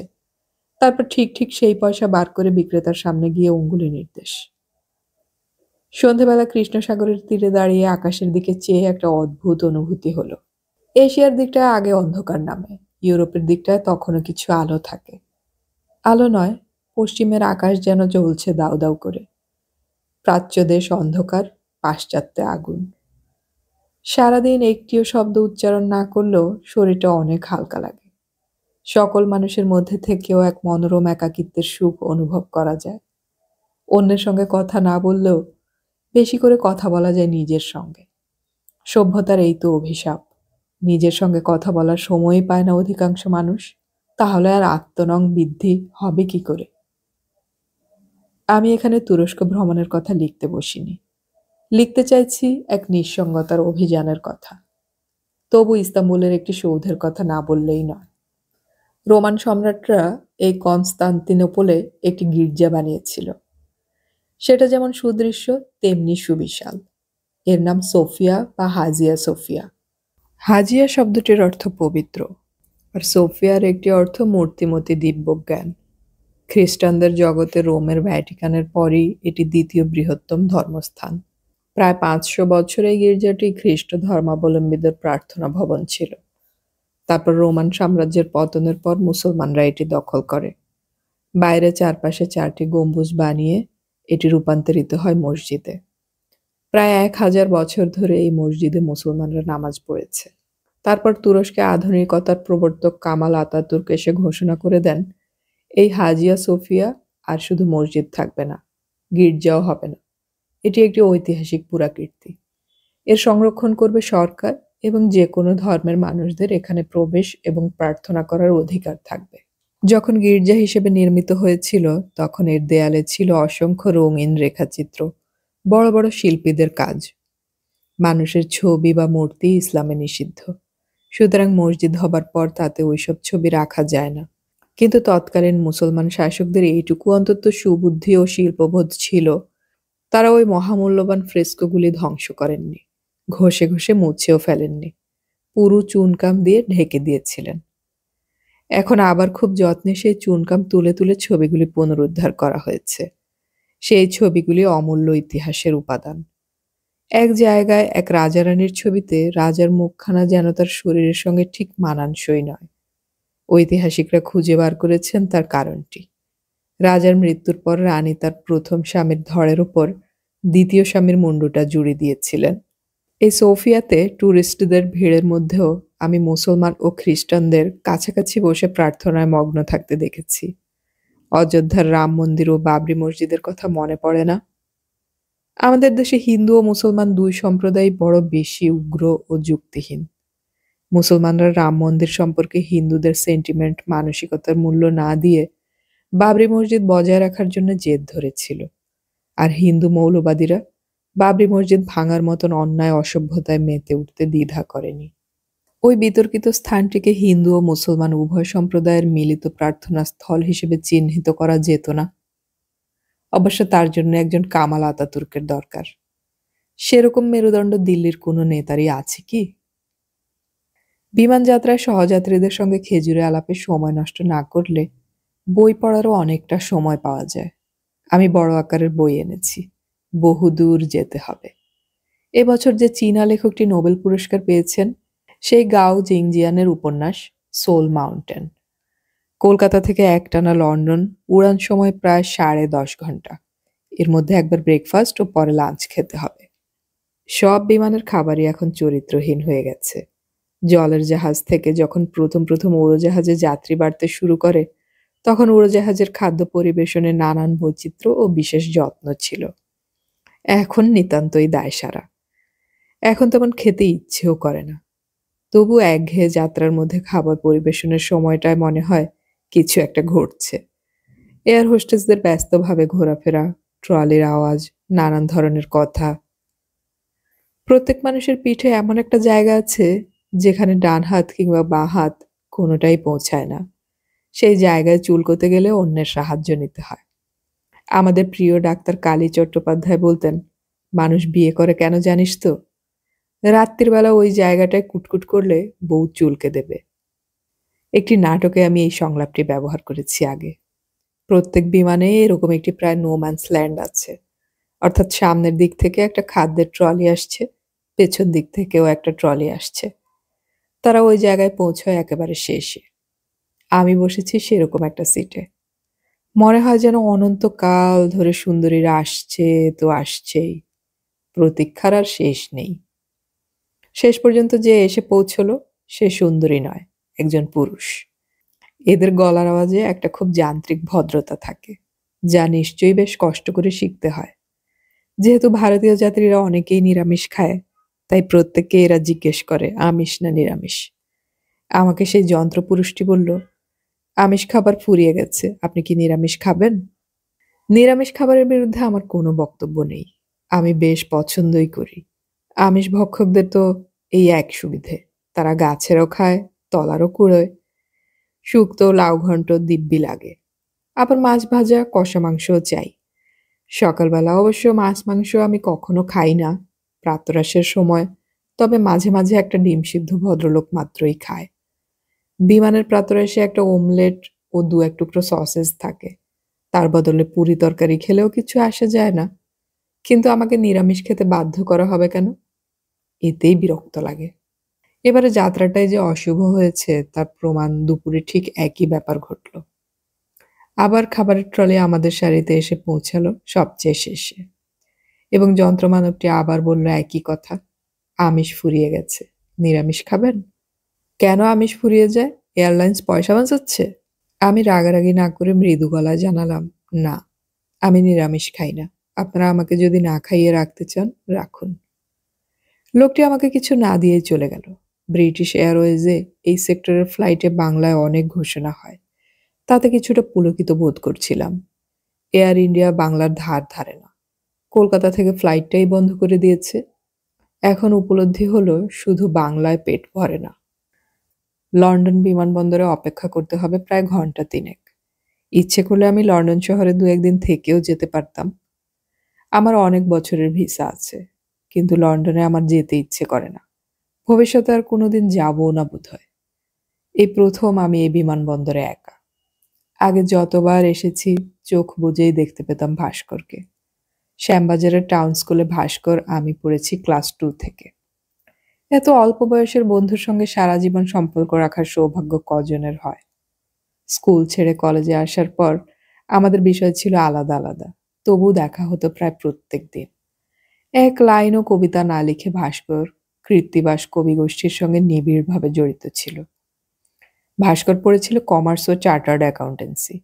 কলকাতায় কিছুদিন চাকরি করার পর ভাস্কর বলল, একবার লন্ডনটা ঘুরে আসি, ওখানে আমার নামে রাস্তা বানিয়ে ফিরে আসব। কিন্তু ফেরা অত সহজ নয়। ভাস্কর ইংল্যান্ডে গেল ঠিক ৩৫ বছর। লন্ডনে ওর নামে রাস্তা হয়নি বটে, কিন্তু হ্যারোতে বাঙালি তথা ভারতীয়দের মধ্যে বিশিষ্ট ভূমিকা নিয়েছিল, এবং বর্ণ বৈষম্যের ব্যাপারে ব্রিটিশ সরকারের সঙ্গে আলোচনায় ওর ছিল উল্লেখযোগ্য ভূমিকা। ওকে স্যার উপাধি দেওয়ার কথাও উঠেছিল শোনা যায়, যদিও স্যারের বদলে লর্ড হলেই যেন ওকে বেশি মানায়। বন্ধুরা অনেক সময় ওকে লর্ড ভাস্কর বলে ডাকত। চেহারাটাও ছিল তেমনি সুন্দর, অবশ্য টাক পড়ার আগে।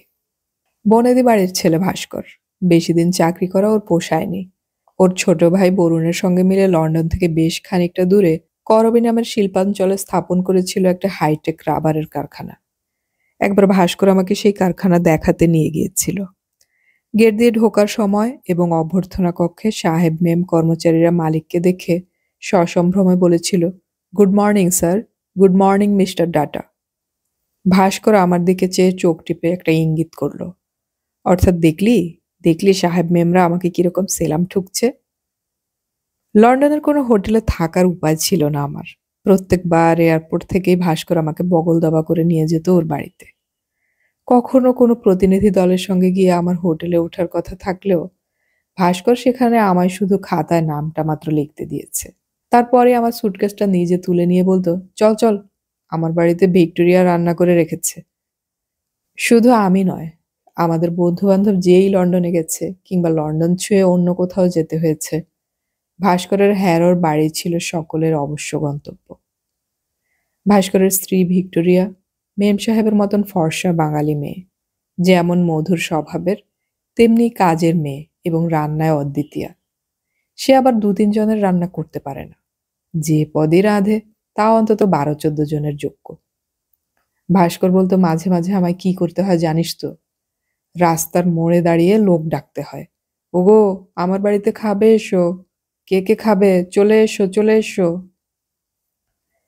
সুদীর্ঘ প্রবাসেও ভাস্কর কয়েকটি জিনিস একেবারেই ছাড়েনি, যেমন খাঁটি উত্তর কলকাতার ভাষা, আড্ডা প্রীতি এবং বন্ধুদের প্রতি টান।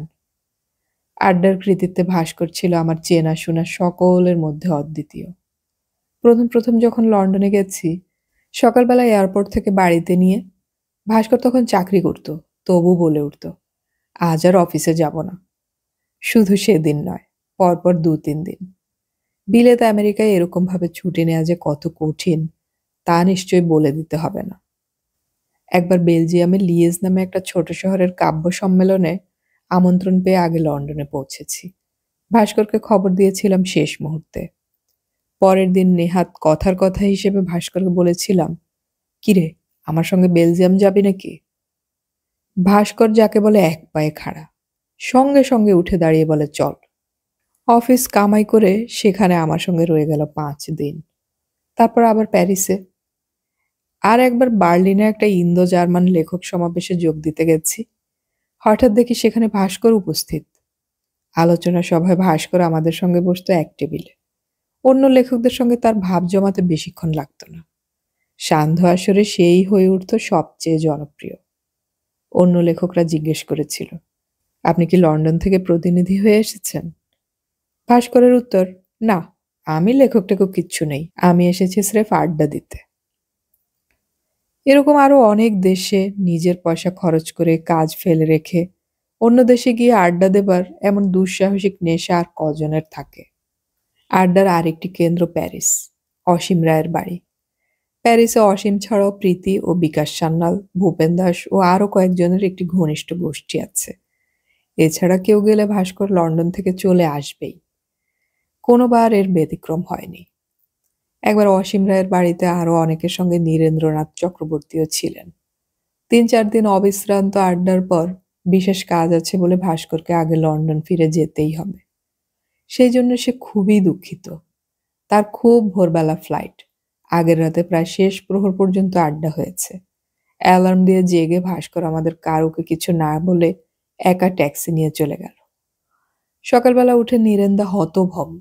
ভাস্কর নিজেরটার বদলে নীরেন্দার প্যান্ট পরে ও নীরেন্দার চশমা নিয়ে ততক্ষণে পৌঁছে গেছে লন্ডনে। এটা সাধারণ বদলাবদলি নয়। নীরেন্দা ভাস্করের থেকে অন্তত ৫ ইঞ্চি লম্বা এবং তার চশমার ক্ষমতার সঙ্গেও ভাস্করেরটির দূরত্ব বিস্তর। ওরকম প্যান্ট পরে এবং প্রায় অন্ধ হবার মতন চশমা চোখে দিয়ে ভাস্কর কি করে বিমানে চেপে যথাস্থানে পৌঁছেও গেল, সেটাই এক রহস্য। পরিণত বয়সেও ভাস্কর যেন এক দুরন্ত শিশু। গত ৮-১০ বছর ভাস্কর খুব বেশি করে জড়িয়ে পড়ে দেশের সঙ্গে। তার দেশ কোনটা? সে ততদিনে ব্রিটিশ নাগরিক, কিন্তু মনে প্রাণে রয়ে গেছে উত্তর কলকাতার দত্তবাড়ির ছেলে আর বাংলা ভাষা প্রেমিক। সে ঠিক করেছিল বছরের ৩-৪ মাস অর্থাৎ শীতের সময়টা কলকাতাতেই কাটাবে। এখানকার তরুণ কবিদের সঙ্গে সে মিশে গিয়েছিল সমবয়সী বন্ধুদের মতন। তরুণ কবিদের জন্য ২টি পুরস্কারের প্রবর্তন করে সে। বনগাঁর পথের পাঁচালী সেবা সমিতির সঙ্গেও জড়িত হয়ে পড়ে। ভাস্কর গ্রামের দরিদ্র মানুষের জন্য অনেক কিছু করার পরিকল্পনা নিয়েছিল। এছাড়া আড্ডা ও ভ্রমণ তো আছেই। ভাস্কর, অসীম, স্বাতী ও আমি এই ৪ জনের একটা টিম বহু জায়গায় বেড়াতে গেছি, বিদেশে ও এদেশে। বছর ২ আগে শীতকালে স্বাতী ও অসীমের ইচ্ছে কোনো জঙ্গলে গিয়ে কয়েকটা দিন কাটানোর। কিন্তু ভাস্কর ঠিক করলো যাওয়া হোক কুলু মানালি অঞ্চলে। তার এক ভাগ্নে খুব উচ্চ পদে রয়েছে, সুতরাং ব্যবস্থাপনার অনেক সুবিধা পাওয়া যাবে। ভাস্কর আর অসীম ঠান্ডার দেশেই থাকে, তবু পাহাড়ি উচ্চতায় শীতের মধ্যে যে আমাদের যাওয়া ঠিক নয় তা তখন বুঝিনি। মানালিতে গিয়ে ভাস্কর অসুস্থ হয়ে পড়ে। সেখানকার হোটেল থেকে আমরা প্রস্তুত হয়ে বেরোচ্ছি, সেদিনই ফিরে আসব। লম্বা বারান্দা দিয়ে হাঁটতে হাঁটতে ভাস্করের পা দুটি দুর্বল হয়ে গেল। আমি আর অসীম তাকে ধরলাম দুদিক থেকে। আর কয়েক পা গেলেই বাইরে গাড়ি অপেক্ষমান। ভাস্কর হঠাৎ ধমকে গিয়ে বলল, এটা কি হচ্ছে, এটা কি হচ্ছে? খুব বিস্ময়ের সঙ্গে সে যেন কি বলতে চেয়েছিল, সেটা আর জানা হলো না। সেটাই ভাস্করের শেষ কথা। এমন স্বার্থপরের মতো আমাদের ছেড়ে হঠাৎ চলে যাবার মতন কাজ ভাস্কর সারা জীবনে কখনো করেনি। ৩৫ বছর বিলেতে থেকেও সে তার শরীরটা মিশিয়ে দিল হিমালয়ের ক্রোড়ে, বিপাশা নদীর ধারে। ভাস্কর চলে যাবার পর একবারই গত বছরে আমাকে লন্ডনে আসতে হয়েছিল। সেবারে এয়ারপোর্ট থেকে নিয়ে গেল এক সরকারি প্রতিনিধি, উঠতে হলো হোটেলে। যদিও ২-১ দিন পরই ভাস্কর ও আমার বন্ধু, এখন লন্ডনের টেগোর সোসাইটির সভাপতি অমলেন্দু বিশ্বাস আতিথ্য দিল তার বাড়িতে। তার স্ত্রী অরুন্ধতী খুবই যত্ন করেছেন। ভাস্করের স্ত্রী ভিক্টোরিয়ার কাছে গিয়ে থাকারও অসুবিধে ছিল না। লন্ডন থেকে অনেকটা দূরে একটা ছোট্ট জায়গায় আন্তরিক আতিথ্য দিয়েছিল রাখি ও নবকুমার বসু নামে ডাক্তার দম্পতি। সমরেশ বসুর ছেলে নবকুমারকে চিনি ওর ছোটবেলা থেকে। সে নিজেও লেখক, ওদের সঙ্গে উপভোগ্য আড্ডা হয়। তবু মনটা পালাই পালাই করছিল। ভাস্করবিহীন লন্ডন আমার সহ্য হচ্ছিল না। এবারে লন্ডন এয়ারপোর্টে আমি সম্পূর্ণ একা। কাটাতে হবে ৩ ঘন্টা সময়। একটা রেস্তোরাঁয় কফি আর হটডগ নিয়ে বসে রইলাম। লন্ডনে আমার বেশ কয়েকজন বন্ধু আছে। রয়েছে অনেক বাংলাদেশি সুহৃদ। তাদের ২-১ জনকে ফোন করলে আমায় নিয়ে যেতে পারত। একটা দিন এখানে বিশ্রাম নিয়ে যাওয়াই ছিল সুবিধাজনক। কিন্তু ইচ্ছে হলো না। এয়ারপোর্টে হরেক রকমের সহস্র মানুষ। পৃথিবীতে যে কত জাতের, কত চেহারার, কত রকম পোশাকের মানুষ আছে, তার খানিকটা নমুনা পাওয়া যায় হিথ্রো বিমানবন্দরে। সবাই ব্যস্ত। এসবের মাঝখানে একেবারে চুপচাপ বসে থাকারও এক ধরনের উপভোগ্যতা আছে। বইও পড়ছি না, শুধু চেয়ে আছি। এই যে এত রকম রঙিন মানুষের শশব্যস্ত চালচল, এর মধ্যেও যেন একটা ছন্দ অনুভব করা যায়। কখনো মনে হয় চার্লি চ্যাপলিনের ফিল্ম। অনেকক্ষণ পরে খেয়াল হলো, আরে আমার তো টার্মিনাল বদল করতে হবে। হিথ্রো বিমানবন্দরটি প্রায় একটি শহরের মতো। এক টার্মিনাল থেকে অন্য টার্মিনালে যেতে হয় বাসে চেপে। আর দেরি করলে আমাকে ফ্লাইট মিস করতে হতো। আমাকে যেতে হবে অনেক দূরে, দক্ষিণ আমেরিকার কলম্বিয়া রাজ্যে। সেখানে একটি আন্তর্জাতিক কবি সম্মেলনের আমন্ত্রণ। কলম্বিয়ায় কবি সম্মেলন, সেখানকার নাম শুনলেই তো মনে পড়ে ড্রাগ ও খুনোখুনির কথা। আবার মার্কেজের মতন লেখক কলম্বিয়াতেই জন্মেছেন। গত বছরেও এই আমন্ত্রণ আমি পেয়েছিলাম, গ্রহণ করতে পারিনি অন্য অপরিহার্য কাজের জন্যে। যদিও যাবার খুবই ইচ্ছে ছিল, কারণ দক্ষিণ আমেরিকার কোনো দেশ আমি আগে কখনো দেখিনি। এবছরেও আমন্ত্রণ পাওয়াটা আশাতীত। তবে আমন্ত্রণও সত্যি সত্যি যাওয়ার ব্যবস্থাপনার মধ্যে অনেকগুলি ফাঁক থাকে। কলম্বিয়া গরিব দেশ। তারা মোট ৮০টি দেশের কবিদের প্রতি ডাক পাঠিয়েছে। এদের ভাড়া জোগানোর মতন সংস্থান কি তাদের আছে? এই বিশাল সম্মেলনের উদ্যোক্তা একটি সাহিত্য প্রতিষ্ঠান, সরকার নয়। আমার চিঠির সঙ্গে তারা জানিয়েছিলেন, কোনো কবিকে তারা যাতায়াতের ভাড়া দিতে পারবেন না। সব কবিদেরই নিজের নিজের সরকারের কাছ থেকে বিমান ভাড়া সংগ্রহ করতে হবে।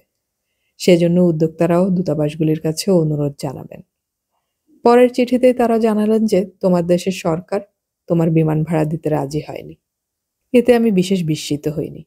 কোনো কারণে বর্তমান ভারত সরকার আমার প্রতি সদয় নন। বাংলাদেশের সঙ্গে সরাসরি বাস যাত্রার উদ্বোধন অনুষ্ঠানেই আমি তা কিছুটা টের পেয়েছিলাম। তাহলে তো লেঠা চুকেই গেল। আমার নিজের পক্ষে তো অত ভাড়া দিয়ে যাওয়া সম্ভবই নয়। পরের চিঠিটি সত্যিই চমকপ্রদ। আমি যেতে পারবো না জানিয়ে দেওয়ার পরও কবি সম্মেলন কমিটির সভাপতি আমাকে জানালেন যে ভারত থেকে এবছর আমিই একমাত্র আমন্ত্রিত। এত বড় সম্মেলনে ভারতের কোনো প্রতিনিধি থাকবে না, এটা তাদের মনোপুত নয়। সেই জন্য ব্যতিক্রম হিসেবে আমার বিমান ভাড়া তারাই দিয়ে দেবেন। এরকম আনন্দ সংবাদ আমি বহুদিন পাইনি। এবছরই আরেকটি আমন্ত্রণ পেয়েছি অস্ট্রেলিয়ার কয়েকজন বাঙালির কাছ থেকে। সেখানেও আমি আগে কখনো যাইনি। তাহলে দক্ষিণ আমেরিকা ও অস্ট্রেলিয়া ঘুরে এলেই সবকটি মহাদেশ আমার ছুঁয়ে আসা হবে। কৈশোরে জাহাজের নাবিকের চাকরি নিয়ে বিশ্ব ভ্রমণের কল্পনায় বিভোর হয়ে থাকতাম।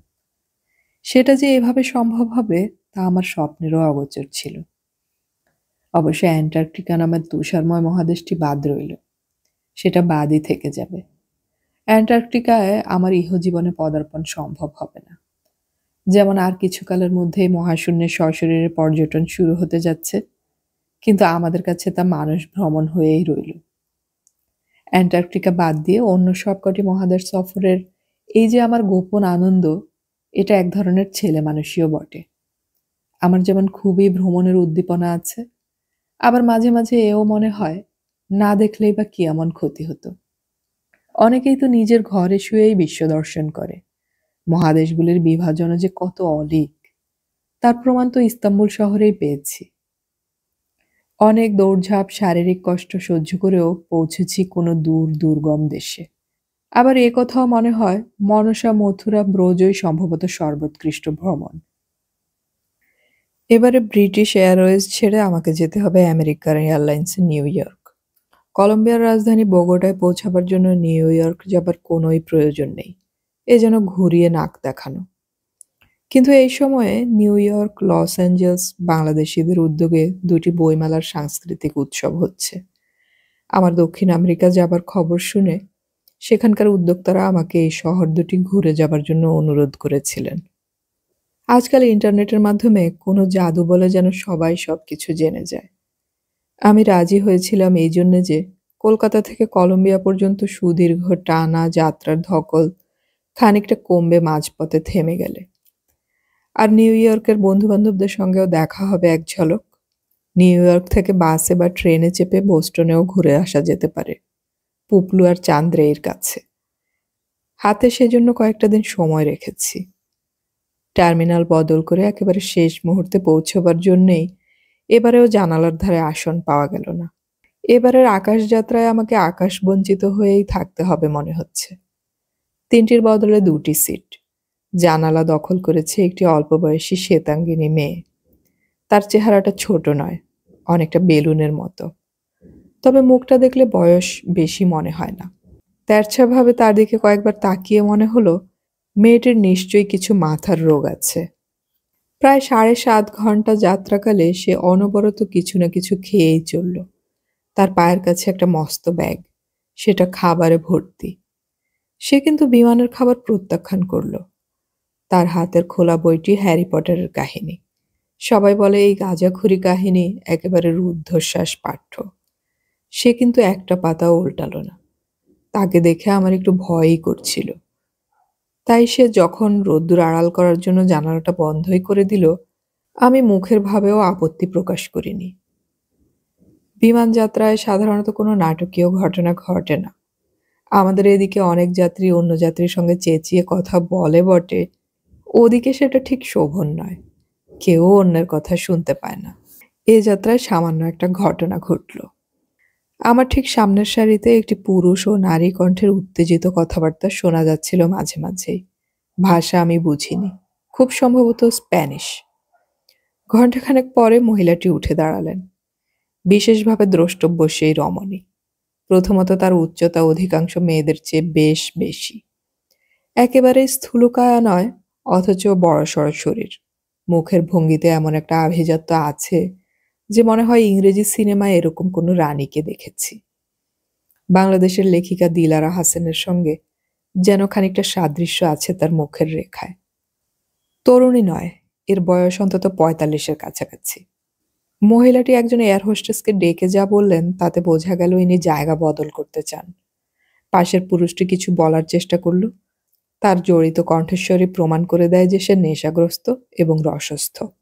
তার কথায় কান না দিয়ে নিজের হ্যান্ডব্যাগটি নিয়ে জানালার ধার ছেড়ে বেরিয়ে এলেন মহিলাটি। এয়ার হোস্টেসের সমভিব্যাহারে চলে গেলেন অন্যদিকে। এ হচ্ছে সেই ধরনের রূপ যা একবার দেখলেই মনের মধ্যে একটা চিরস্থায়ী ছবি হয়ে যায়। মহিলাটিকে মনে রাখবার আরও কারণ আছে।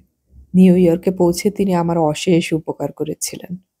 শেষের দিকে আমি ঘুমিয়ে নিয়েছিলাম অনেকখানি।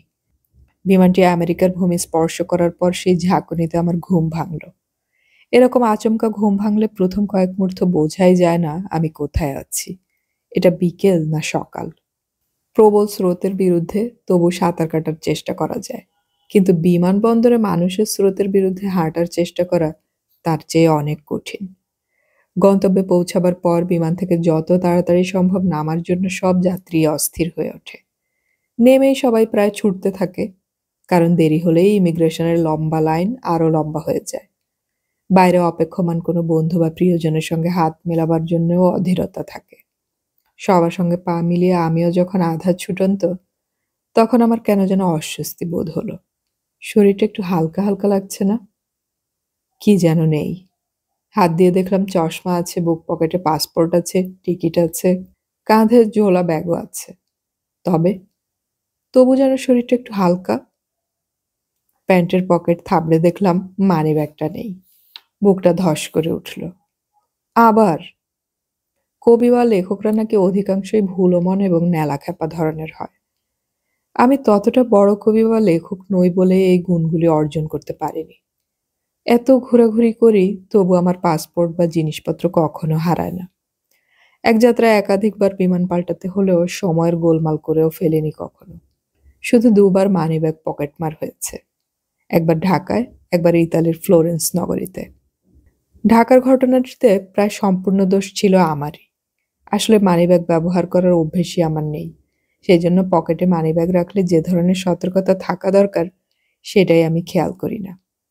কলকাতায় কিংবা দেশের মধ্যে যেখানেই যাই, ঘড়ি আর মানিব্যাগ কোনোটাই আমার লাগে না। বিদেশে পকেট থেকে টাকা বার করা দৃষ্টিকটু, তাই ব্যাগ রাখতে হয়।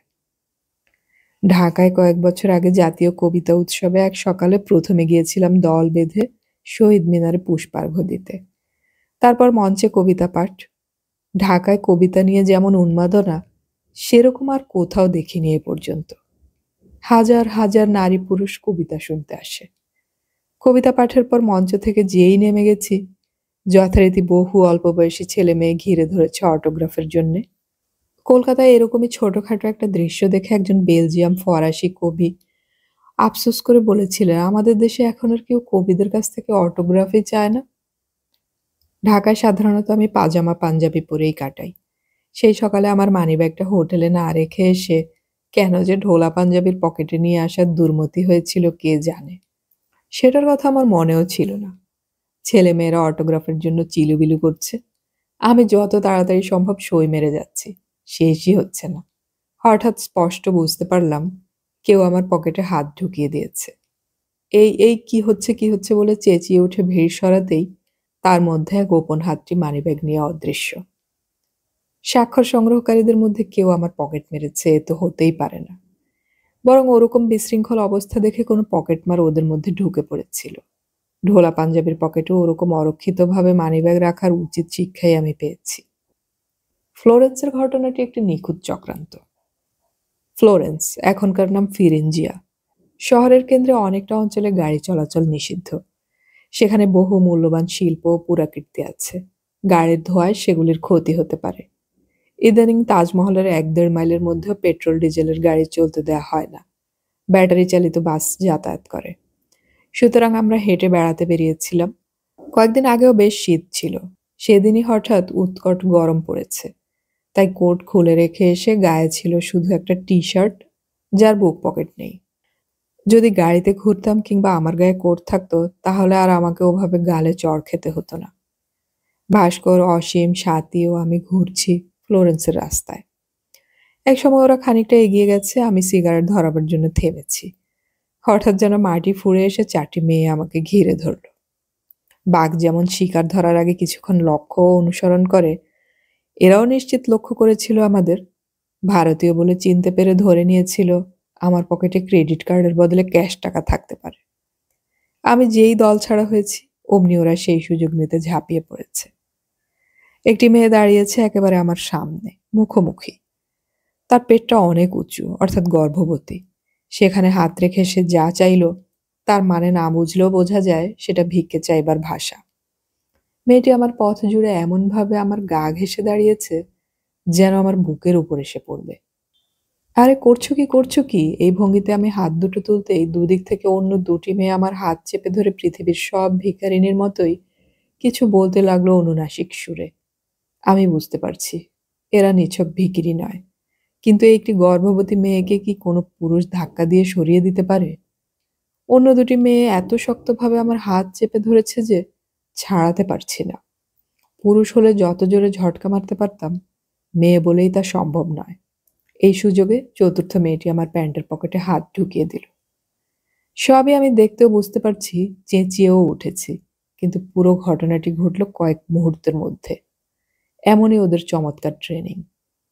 আমার পকেটের মানিব্যাগে ছিল সামান্য কিছু টাকা ও খুচরো পয়সা, আর একটি খামে ভ্রমণের খরচের যাবতীয় টাকা। মেয়েটি দুটিই তুলে নিয়েছে, কিন্তু একসঙ্গে হাতের মুঠোয় রাখতে পারল না। মানিব্যাগটাই ধরে রাখতে পারল না, শুধু খামটি নিয়ে দৌড় লাগালো। ওদের ভাগ্য কত ভালো, মানিব্যাগের বদলে খামটি খসে পড়লে আমার বিশেষ কিছুই ক্ষতি হতো না। এইসব কাণ্ডকারখানা দেখে ও আমার চিৎকার শুনে রাস্তার অনেক লোক থমকে দাঁড়িয়ে গেছে। সাহায্যের জন্য হাত বাড়াবার প্রথা অবশ্য ওসব দেশে নেই। কয়েকজন ইচ্ছে করলে মেয়েগুলিকে, অন্তত একজনকেও ধরে ফেলতে পারত, কিন্তু ওরা প্রায় চোখের নিমিষে পাশের একটা গলিতে ঢুকে পালালো। মানিব্যাগটি পড়ে আছে দেখে পথচারীরা কেউ কেউ মন্তব্য করল, যাক, লোকটা খুব জোর বেঁচে গেছে। আমার বদলে ওই মেয়ে পকেটমাররা যদি ভাস্কর বা অসীমের পকেটে হামলা করত, তাতে ওদের প্রায় কিছুই লাভ হতো না। ওরা লন্ডন প্যারিসে থাকে, ওদের পকেটে ক্রেডিট কার্ড। এই মেয়েগুলি সম্ভবত রোমানিয়ান জিপসি, চুরি, ছিনতাই, পকেটমারিতে খুব দক্ষ। আমরা পুলিশের কাছে রিপোর্ট করতে গিয়েছিলাম, তারা গ্রাহ্যই করেনি। সব টাকা পয়সা হারিয়েও সাথীকেও আমাকে যে দারুণ বিপদে পড়তে হয়নি, তার কারণ সঙ্গে ছিল 2 বন্ধু। কিন্তু এবারে বিমানের মধ্যে কে আমার পকেট মারবে? হিথ্রো এয়ারপোর্টে আমি ওই মানিব্যাগ থেকে টাকা ভাঙিয়ে রেস্তোরাঁর বিল মিটিয়েছি। বিমানের মধ্যেও মানিব্যাগটা আমার কাছে ছিল। হ্যাঁ, মনে আছে। হুড়হুড় করে বিমান থেকে বেরিয়ে আসছে শয়ে শয়ে মানুষ, সবাই একমুখী। এই সময় আমাকে উদ্ভ্রান্তের মতন উল্টো দিক থেকে যেতে দেখে প্রত্যেকেই বিরক্ত হয়, ধাক্কাধাক্কি লাগে। তবুও আমাকে তো খোঁজ করতে যেতেই হবে। ক্ষুধার্ত মানুষ নাকি আকাশের চাঁদের দিকে তাকায় না। আমার মতন এমন বিপদাপন্ন অবস্থার মধ্যেও কি কোনো মানুষের নারীর রূপসুধা পানের দিকে মন থাকে? যাত্রীদের মধ্যে সে দীর্ঘদীপিত দেহা রমণীকে দেখতে পেয়ে আমি ভুলে গেলাম আমার উদ্বেগ কয়েক মুহূর্তের জন্য। অন্যদের মতন তিনি দৌড়াচ্ছেন না, হাঁটছেন ব্যক্তিত্বময়ের মতন ধীর পদক্ষেপে। এরকম রমণীর জন্য পৃথিবীতে বহু যুদ্ধবিগ্রহ ঘটে গেছে। কি আশ্চর্য, আমাকে দেখতে পেয়ে সে মহিলাও থমকে দাঁড়ালেন। আমি উল্টো স্রোতের সাঁতারু বলে সবাই একবার করে দেখছে আমাকে, কেউ কোনো মন্তব্য করছে না। এই মহিলা এগিয়ে এলেন আমার দিকে। বিমানের মধ্যে এর সঙ্গে আমার একটাও কথা হয়নি, চোখাচোখিও হয়নি। আমাকে চেনার কোনো প্রশ্নই নেই। কাছে এসে তিনি স্প্যানিশ ভাষায় কিছু বললেন আমাকে। আমি অসহায়ভাবে জানালাম স্প্যানিশ ভাষা আমার বোধগম্য নয়। তখন তিনি ইংরেজিতে জিজ্ঞাসা করলেন, আপনার কিছু হারিয়েছে? সঙ্গে সঙ্গে বললাম, হ্যাঁ, মানিব্যাগ। তিনি বললেন, আমি একটা সিটের পাশে মানিব্যাগ পড়ে থাকতে দেখেছি, পার্সারের কাছে জমা দিয়ে এসেছি, তার কাছে খোঁজ করুন। তিনি আর দাঁড়ালেন না, আমিও ছুটলাম। যাত্রীরা সবাই শেষ হয়ে যাওয়ার পর বিমান কর্মীরাও নামছে। আমি কিছু জিজ্ঞাসা করার আগেই তাদের একজন, পথিক, তুমি কি পথ হারাইয়াছ? এর ভঙ্গিতে প্রশ্ন করল। কিছু হারিয়েছে? আমার মানিব্যাগ। লোকটি বলল, পার্স না বিলফোল্ড? পাতলা ধরনের মানিব্যাগ, যার মধ্যে খুচরো রাখা যায় না, শুধু নোট রেখে ভাঁজ করা যায়। আমেরিকানরা তাকেই বলে বিলফোল্ড। আমার ব্যাগটা পাতলা ধরনের, তার মধ্যে অল্প কিছু টাকাই ধরে। আমেরিকানদের কাছে $3 অল্প, আমাদের দেশের টাকার হিসেবে অনেকটাই, তাই বললাম বিলফোল্ড। লোকটি জিজ্ঞেস করলো, ভেতরে তোমার কিছু প্রমাণ আছে? কার্ড কিংবা ঠিকানা কিংবা কোনো ছবি? না, সেরকম কিছু নেই। ঠিক ঠিক টাকার অঙ্কটাও গোনা নেই। লোকটি বলল, তুমি যে বললে কিছুই প্রমাণ নেই, সেটাই প্রমাণ। ভেতরে কোনো কাগজ বা ছবি নেই। আমি এটা জমা দিতেই যাচ্ছিলাম, এই নাও। অনেকেরই কোনো না কোনো সময় টাকা পয়সা হারায়, কিন্তু হারানো টাকা অবিকল ফেরত পাওয়া অতি দুর্লভ ঘটনা নয়? আমাদের দেশে এরকম অবস্থায় কত ফর্ম ভর্তি করা আর কতক্ষণ যে অপেক্ষা করতে হতো, তার ঠিক নেই। এখানেও যদি ইমিগ্রেশন কাউন্টার পেরিয়ে যেতাম, তাহলে আর বিমানের দিকে ফিরে আসা অসম্ভব ছিল। যাত্রীরা নেমে গেলেই ঝাড়ুদাররা ওঠে। তারা কেউ ব্যাগটা পেলে হজম করে ফেলতো না? সব ধন্যবাদ প্রাপ্য সেই মহিলাটির, কিন্তু তাকে আর কোথায় পাবো?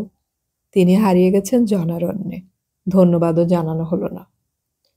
বাংলাদেশের মুক্তধারা নামে বইয়ের অন্যতম প্রকাশক বিশ্বজিৎ সাহা নিউ ইয়র্কের জ্যাকসন হাইটে একটি ছোট্ট বাংলা বই ও ক্যাসেটের দোকান খুলেছিলেন। এখন সে দোকানটি অনেক বড় হয়েছে। নিউ ইয়র্কে বাংলা বইমেলার সেই প্রধান উদ্যোক্তা। সেই বিশ্বজিৎ আর অভিজিৎ নামে আরেকটি যুবক আমার জন্য অপেক্ষা করছিল বাইরে। এই বইমেলা ও সাহিত্য সভা উপলক্ষে ঢাকা থেকে এসেছে হুমায়ুন আহমেদ ও ইমদাদুল হক মিলন, আর কলকাতা থেকে সমরেশ মজুমদার। তারা পৌঁছে গেছে আমার আগেই। যে হোটেলে রয়েছে সেখানকার দ্বার প্রান্তে পৌঁছে গাড়ি থেকে নামবার সময় আমার চশমাটা খুলে পড়ে গেল ফুটপাতে। লেন্স দুটি অক্ষত থাকলেও ফ্রেমটাই ভেঙে গেছে। সেটা আর ব্যবহার করা যাবে না। একবার মানিব্যাগ হারাচ্ছি, একবার চশমা ভাঙছে। এ ধরনের ট্যালামি আমায় কিভাবে পেয়ে বসলো? সত্যি সত্যি কি বুড়ো হয়ে গেলাম? নিজের ওপর এমনই রাগ হলো যে তখনই অস্ফুট স্বরে শপথ নিয়ে নিলাম, যদি এরপর আর এরকম একটা ভুল হয় তাহলে এই ভ্রমণ অসমাপ্ত রেখেই দেশে ফিরে যাব। অনেক দিনের জন্য বাইরে বেরোলে দ্বিতীয় একটা চশমা সঙ্গে রাখতেই হয়। আমার দ্বিতীয় চশমাটি অনেক দিনের পুরনো, লেন্সের পাওয়ার কম। তাতে একটু ঝাপসা ঝাপসা দেখি, কোনো রকমে কাজ চলে। তাহলে কি বাকি দিনগুলি আমাকে ঝাপসা দৃষ্টিতেই কাটাতে হবে? বিশ্বজিতের স্ত্রী রুমা অবশ্য বিশেষ যত্ন নিয়ে নিউ ইয়র্ক ছাড়ার আগেই আমার ফ্রেমটা বদলে নতুন চশমা করিয়ে এনে দিয়েছিল। নিউ ইয়র্কে বাংলা বইয়ের মেলা, তাতেই বোঝা যাবে কত বাঙালি গিয়ে থিতু হয়েছে সেখানে। বলাই বাহুল্য, তাদের মধ্যে বাংলাদেশিদের সংখ্যাই পশ্চিমবঙ্গীয়দের তুলনায় অনেক গুণ বেশি। শুধু তাই নয়, বাংলা ভাষা, সাহিত্য ও সংস্কৃতি রক্ষা ও মর্যাদা বাড়াবার কাজে বাংলাদেশিদেরই উদ্যম বিদেশের বহু শহরে চোখে পড়ে। নিউ ইয়র্ক থেকেই বাংলা পত্রিকা বেরোয় অন্তত ৯ খানা। সবকটাই বাংলাদেশিদের, পশ্চিমবঙ্গীয়দের একটাও না। এবং সেসব পত্রিকা নিছক শখের বা লিটল ম্যাগাজিন নয়, সংবাদপত্রও আছে। সেরকম ২-৩টি সংবাদপত্র কার্যালয় দেখতে গিয়েছিলাম। রীতিমতো কম্পিউটার ও ফটোগ্রাফি বিভাগ সমেত আধুনিক অফিস। সেখানে যে কয়েকজন কর্মী কাজ করেন, সেটাই তাদের জীবিকা। প্রতি বছর উত্তর আমেরিকার কোনো না কোনো বড় শহরে বিশাল আকারে একটি বঙ্গ সম্মেলন হয়। তার উদ্যোক্তা পশ্চিমবঙ্গীয় বাঙালিরা। এ সম্মেলনের প্রায় শুরু থেকেই আমি অনেকবার দেখেছি, লক্ষ্য করেছি, ক্রমশই সেই বঙ্গযজ্ঞে থিয়েটার, নাচ, গান, বাজনার প্রাধান্য বাড়ছে। সাহিত্য হয়ে যাচ্ছে গৌণ। বাংলাদেশিরাও আলাদাভাবে এরকম বড় বড় সম্মেলনের আয়োজন করে। সেখানে গায়ক গায়িকাদের তুলনায় লেখক লেখিকাদের ভূমিকা ও সম্মান কিছুমাত্র কম নয়। মনে পড়ে অনেককাল আগে শিকাগোর রাস্তা দিয়ে হাঁটতে হাঁটতে একটা বইয়ের দোকানে কাচের জানালায় একটি বইয়ের মলাটে বাংলা অক্ষর দেখে রোমাঞ্চে আমার শরীরে শিহরণ হয়েছিল। সেটি এডওয়ার্ড ডিমক অনুদিত ভারতচন্দ্রের বিদ্যাসুন্দর থিপ অফ লাভ মলাটে ব্যবহৃত হয়েছিল কয়েকটি বাংলা অক্ষর। আমেরিকায় বসে বাংলা বই, পত্রপত্রিকা সংগ্রহ করার একমাত্র উপায় ছিল অনেক বেশি ব্যয়ে দেশ থেকে আনানো। এখন কত বদল ঘটে গেছে। বাংলা বই ও ক্যাসেট তো অনেক জায়গায় পাওয়া যায়ই। জ্যাকসন হাইটের কয়েকটি রাস্তায় বাংলাদেশিরা তাদের দোকানের সাইনবোর্ডেও ব্যবহার করে বাংলা ভাষা। টিউব ট্রেনে যেতে যেতে দেখা যায় কেউ কেউ স্থানীয় বাংলা কাগজ পড়ছে। লন্ডনের মতো নিউ ইয়র্কেও অনেক স্কুলে বাংলা পড়াবার ব্যবস্থা আছে। সবচেয়ে বেশি চমক লেগেছিল টেলিফোনে। ভুল নাম্বার ডায়াল করলে কিংবা কোড নাম্বার ভুল করলে রেকর্ড করা সংশোধনী বাণী শোনাবার ব্যবস্থা প্রায় সব দেশেই আছে। নিউ ইয়র্কে সেরকম একটা ভুল টেলিফোন করে শুনতে পেলাম বাংলায় নির্দেশ। ইংরেজিও আছে অবশ্যই, ইংরেজি ও বাংলা পরপর বলে যাচ্ছে। আমার একেবারে স্বল্পস্থায়ী নিউ ইয়র্ক অবস্থানে সব বন্ধুদের বাড়িতে যাওয়া সম্ভব নয়। শুধু এক বিকেলে গিয়েছিলাম যামিনীদা ও সুমিত্রা মুখোপাধ্যায়ের সঙ্গে দেখা করতে। আরেক সন্ধ্যাবেলা বড় আকারের জমায়েত হয়েছিল মীনাক্ষী ও জ্যোতির্ময় দত্তের বাড়িতে। এসেছিলেন করবী ও মণিনাগ, নূপুর লাহিড়ী ও অ্যান্ডর, প্রীতি সেনগুপ্ত, স্নিগ্ধা মুখোপাধ্যায়, তনুশ্রী ভট্টাচার্য, আরও অনেকে। অনেক গান ও হাসি ঠাট্টার অট্টরোল হলো। কেন জানি না, আমি ঠিক মন বসাতে পারছিলাম না। ভেতরে ভেতরে একটা অস্থিরতা কাজ করছিল। তাও কিসের জন্য বোঝার উপায় নেই। যেন আমার জীবনে একটা পরিবর্তন অবধারিতভাবে আসন্ন। নিউ ইয়র্কে গিয়ে একবার অন্তত গ্রিনিচ ভিলেজে না যাওয়ার কোনো মানে হয় না। গৌতম দত্ত, মহুয়া চৌধুরী ও সৌবীর আমাকেও সমরেশকে নিয়ে গেল শেষ রাত্রিটিতে। ৭-৮ মাস আগেও আমি একবার এসেছিলাম এখানে। যতবারই আসি খুব বেশি করে অ্যালেন গিন্সবার্গের কথা মনে পড়ে যায়। অ্যালেনই একমাত্র আন্তর্জাতিক খ্যাতিমান কবি যার সঙ্গে কলকাতার সম্পর্ক ছিল তার জীবনের প্রায় শেষ দিন পর্যন্ত।